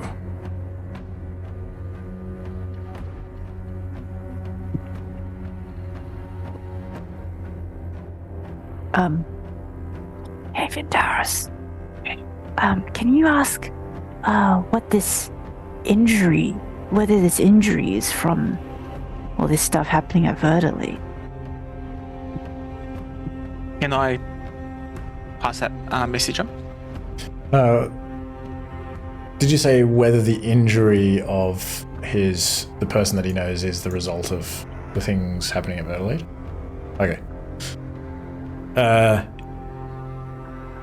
No. The injury is the result of another conflict.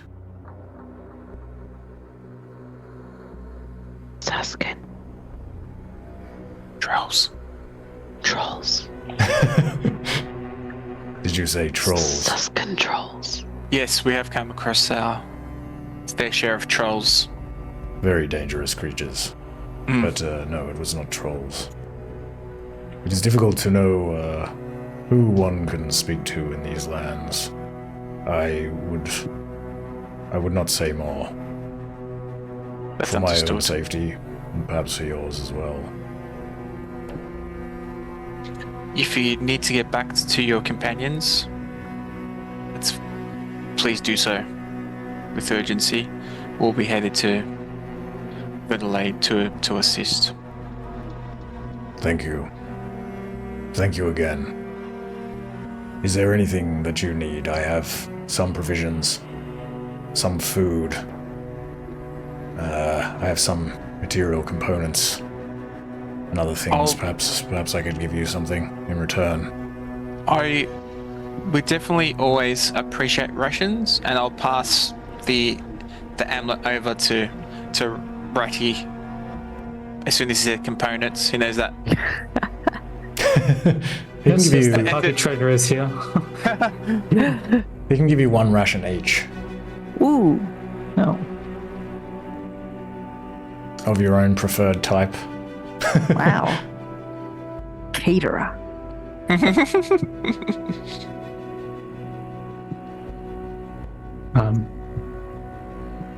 Twig, did you need any? Were you looking for anything in particular? No, I'm good, thank you. I think I'm all right as well, but I greatly appreciate the offer. Very well. And might I say that is a fine quarterstaff. I was just thinking the same myself.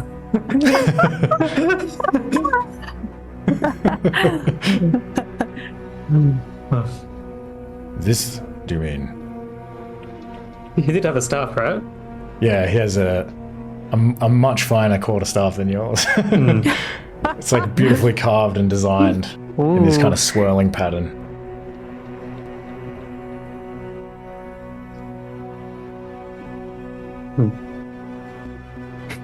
Yeah. Still. Where did you find one like that, if you don't mind me asking?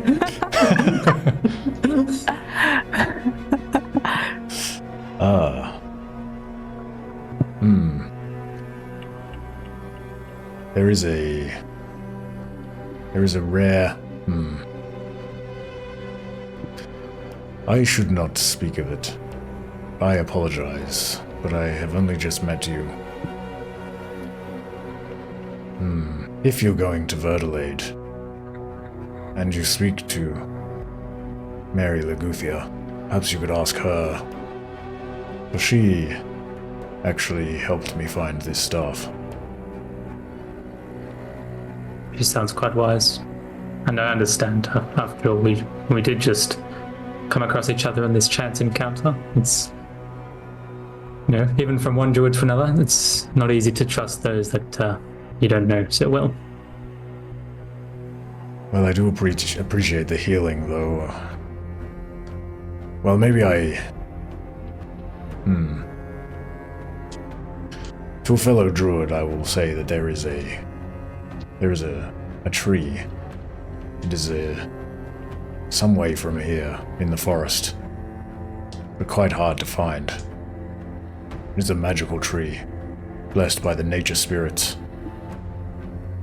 It is from this tree that one might rend the materials for the making of a druidic spell focus such as this. But it is not my... it is not my business to tell you where this tree is, for it is protected by the druids at Verdelade. Well, thank you nonetheless for telling me all that you have. Hopefully I can speak to the druids at Verdelade and Elder Luguthia some more and learn more if it's right. I am sure she would be interested to speak to you, especially if you go there with the intention of helping them. They are in dire need of help. There are few warriors left among them. But also, if you wish to go to Tree Hollow Towers, that is a little way further south. Perhaps South about... of Verdelade, or...? south of yeah. here. Perhaps about maybe 20 kilometers through the forest. As the crow flies.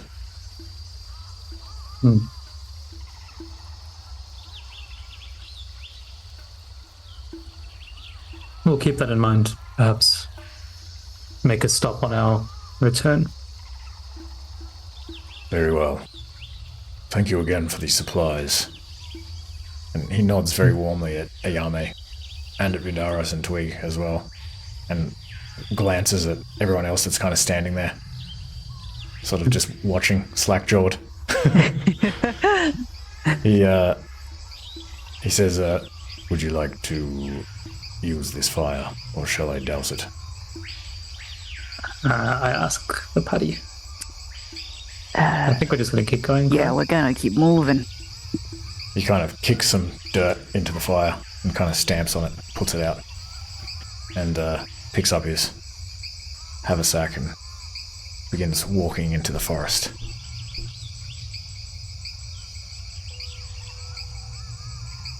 And disappears from view. Darius says to the party, don't go west of Verdelade. We have to... due south. I will do my best. Yeah. No promises.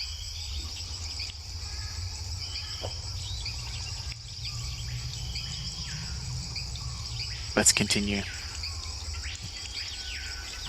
Alright. This way. Westward. I was going to say, that's north. We got the other way. This way. Alright. Still some time in the morning, and you can continue to the south. Takes you a couple of hours if you're just moving at normal speed. And Yep. I'll relay that information about the path, the river, of the creek. Okay. And...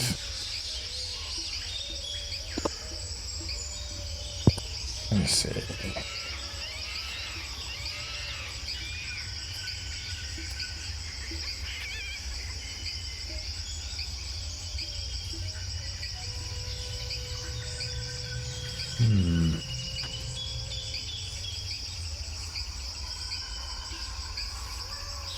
You do find, as you travel down here, actually, you come to the path after a couple of hours of travel, and you stumble upon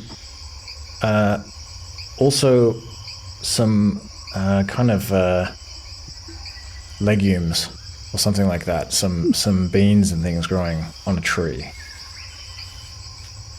that is just kind of like hanging over this path as you discover it.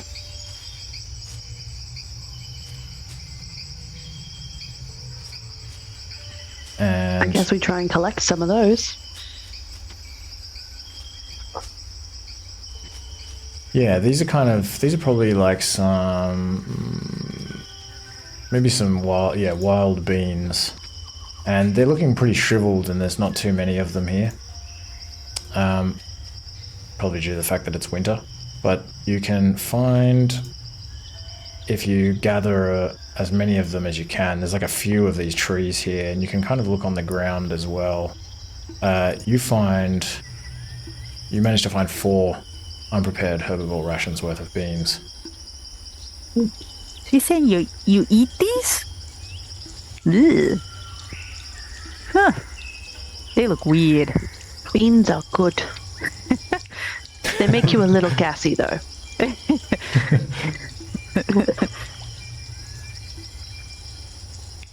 But yeah, you find this path,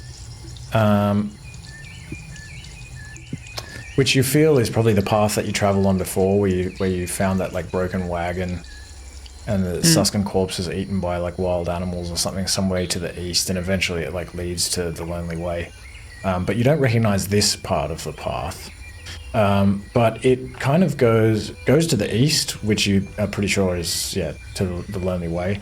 And it also sort of curves around through this part of the forest and heads towards the southwest. To the southwest. Alright.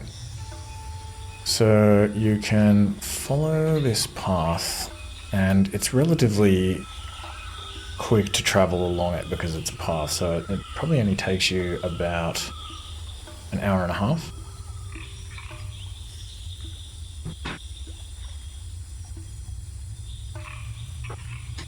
And it is sometime after midday.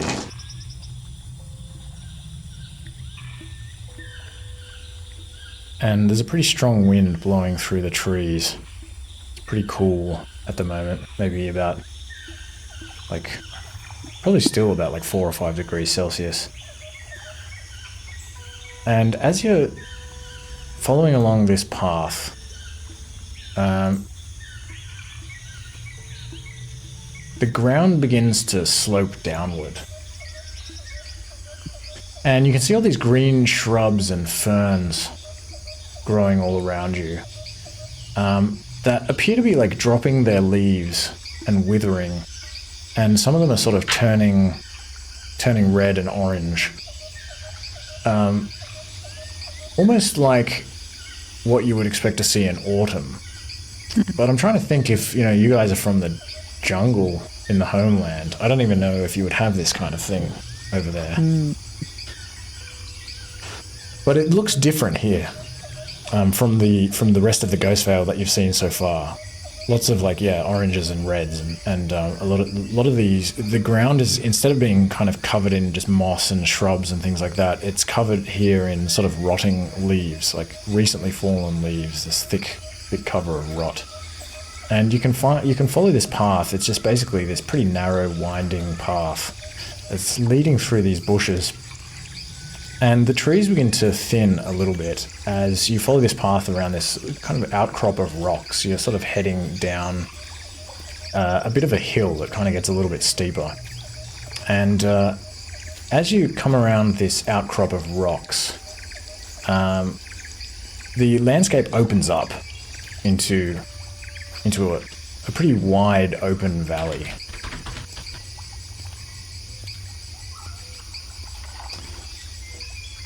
And the trees are dispersed much more thinly here than in the rest of the forest. And as you kind of follow this path down into this valley, you begin to see some structures, some log fences, it looks like, running along a perimeter of some kind. And it is, there's a bunch of these thorny bramble bushes kind of growing alongside these fences, but they're also sort of withering and dying. And you don't see anyone around here either. Maybe there is even a sort of a wooden structure of some kind, like a little watch house. But you can kind of it's just basically like a shelter perhaps. And you kind of look around there, you don't see anyone in there. Just this little wooden building, mostly kind of just open. You don't see anyone around, and you can continue along, and eventually the trees thin even more as you're sort of following this path down into this valley, and you begin to see what looks like farmland, fields of farmland. And you can see in this farmland very organized rows of plants, einkorn, wheat and barley and that sort of thing. but all of these plants are like wilting and dying in this farmland. Strangely, it looks once again like, and actually, now that I think about it, Peludo and Junti are here, and they kind of remark like, Oh, this is very strange indeed for what we know about these parts so far. Yes, yes. Peludo, I agree. This is very confusing indeed. And yeah, everything seems to be dying around here, but only from very recently. And as you continue down, you hear the sound of running water, and you can see these kind of simple irrigation channels that have been dug in the ground through this farmland, directing water from what looks like this stream running through the middle of the valley. And in the middle of this valley, as you approach this sort of lower ground, you see this large cluster of thatch huts and wooden buildings. You don't see that many people around, but it is still a pretty sunny day, and you can see another one of these wood fences that is much closer to this cluster of thatch huts and wooden buildings. And you see another one of these kind of shelters. This one's maybe a little bit more of a solid structure, like it's more like a wooden shed. And as you approach, an individual actually emerges from the doorway of this structure. And this individual is an ungul, a deerfolk. He's got light brown fur, and he's carrying a flint-tipped spear, and he has a longbow strung over his back. And maybe you also notice he's got like what looks like a bone sickle kind of hanging off his belt. And he's wearing these like plant-woven fabrics, his tunic and pants. He's got this rope belt. And just kind of comes out on these like shoeless hoofs. And he's just kind of holding this spear and sort of looking around at each of you. Hello.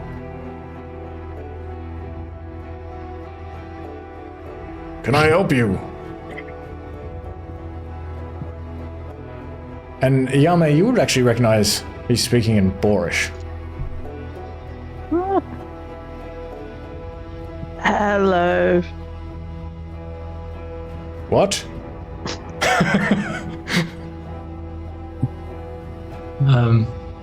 Hello. Ah, I think I've got the pendant on. Greetings. Can I help you? Greetings, Travelers. We're looking for Verdelade. We found it. Yes. This is Verdelade. Ah. What brings you this way? Well, some of my tribe has been looking to do some trading here, and additionally, some of us, and I'll sort of gesture at the four of us, we're told that you were having some troubles here that we might be able to help out with. I noticed that a lot of the crops on the way in weren't faring too well. And as you say this, you notice that this guy is he's a little bit grey in places, and he appears to be very slightly trembling. He's a little bit nervous. He's like, Yes, this isn't a good time for trade, sadly. I never thought I'd hear myself say that. Yes, we are having very bad problems here. So you wish to, what do you wish to do here? Yeah, I mean, you were... We could speak to Elder Lagufia. We're hoping to speak to Elder Lagufia to learn more about exactly what's ailing your town and how we might best be able to serve you and help you. Have you been sent by the Suskin or the Akin? Indeed, they are. They told us of your ailments, yes. I see. Yes. Well, my name is Arador, and yes, I can take you to see Elder Leguthia, if you wish. Thank you, Arador, and I'll introduce our party.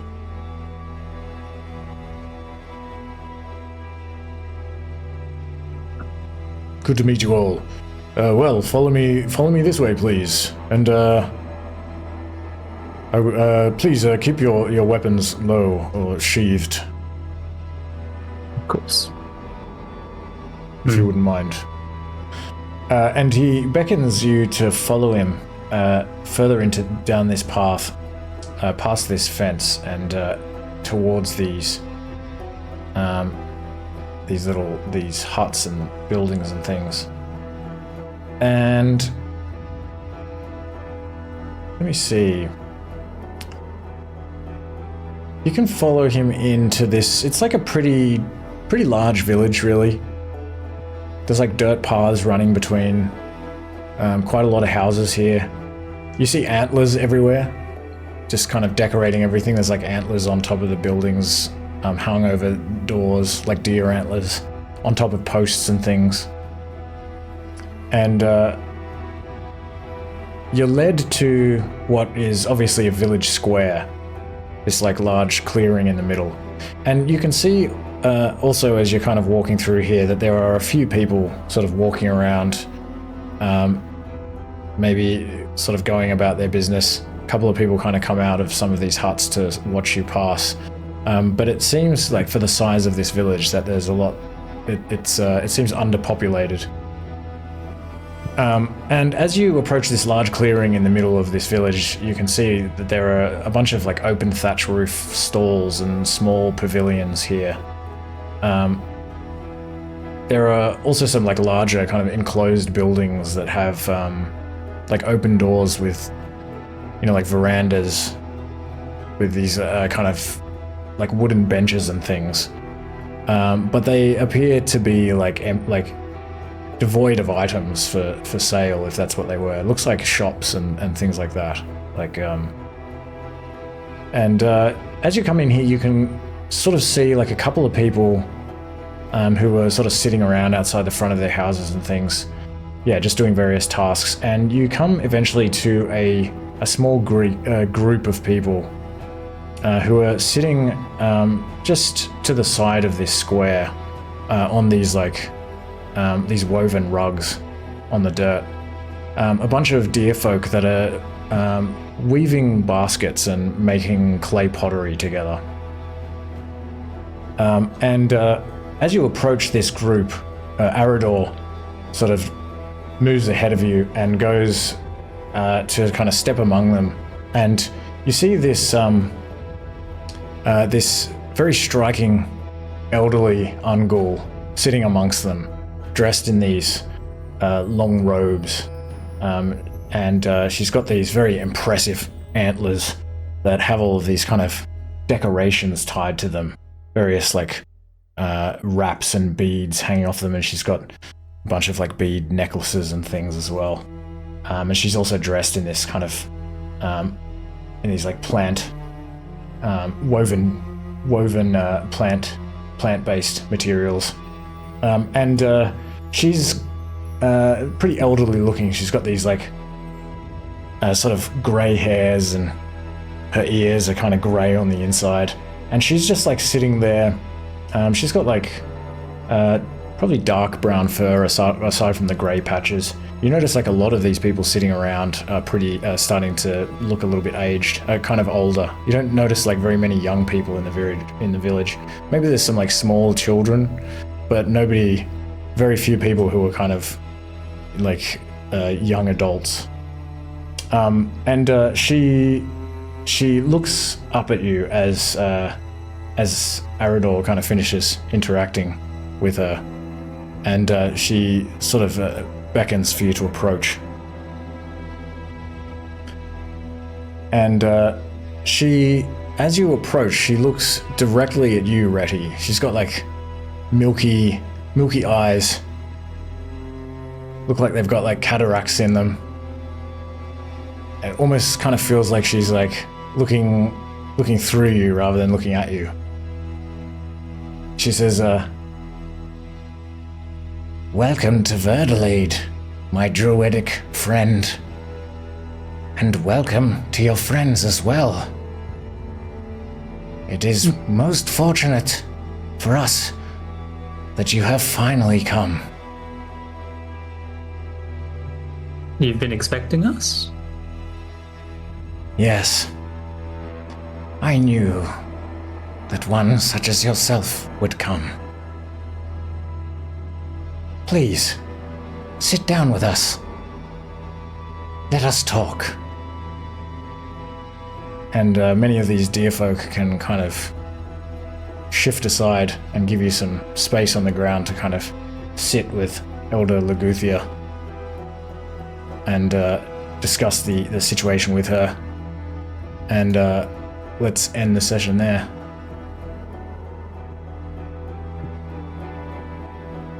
This is so good. I love the world building. It's so fucking cool. Yeah. Thank you. That's all I'm gonna say. It's so cool. Yeah. I love the bear guy. Well, Stanis. He was very sweet. He showed up at such a good time. Perfect timing. Just as our group's like, oh, they seem to know the way. It's amazing. Like, oh my god, we're so I was silly like for not biting my having tongue us. because you didn't ask for directions, and I was like, in my head, I was like, oh, should I just I say was something? even- But I was like, well, if I should just, they've got to like do what they do. I even wrote it down before the session. Don't forget to talk to the Lexitor about Verdelade and get some insights. Find out who the important people to know were. Didn't do any of that. We'll figure it out on the way. Yeah, just wing it. It's fine. It always works out for us anyway, right? Right? Never released an aberrant. No. It did. Not Oh more than yeah. us. Oh yeah. Let's forget the last session. You guys are very Anomaly. lucky. Lucky. You have good Tristan. luck. Yeah, Tristan released the aberrant. Let's remember it I'm that gonna way. like start a war, like another war now between like the wolves and the Suskins. But it's okay. We'll figure out a way to stop it. The later problem. We have All to right. kill the Lexitor. Well, it was the poison that got him. He shouldn't have drank the water. It was right after he released the aberrant as well. Yeah, exactly. Like,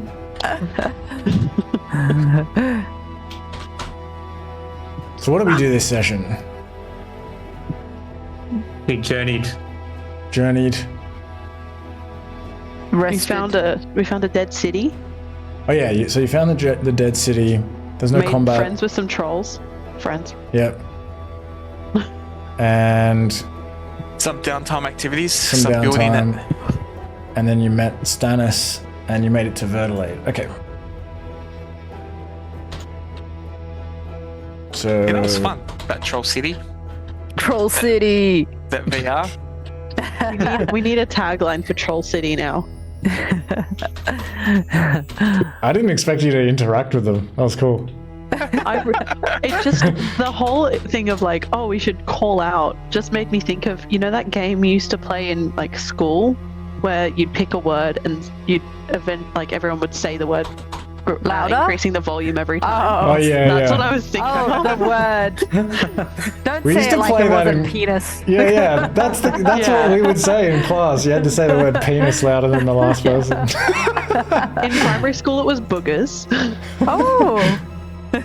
because we weren't that mature yet. That's so funny that it was penis at your school and at my school.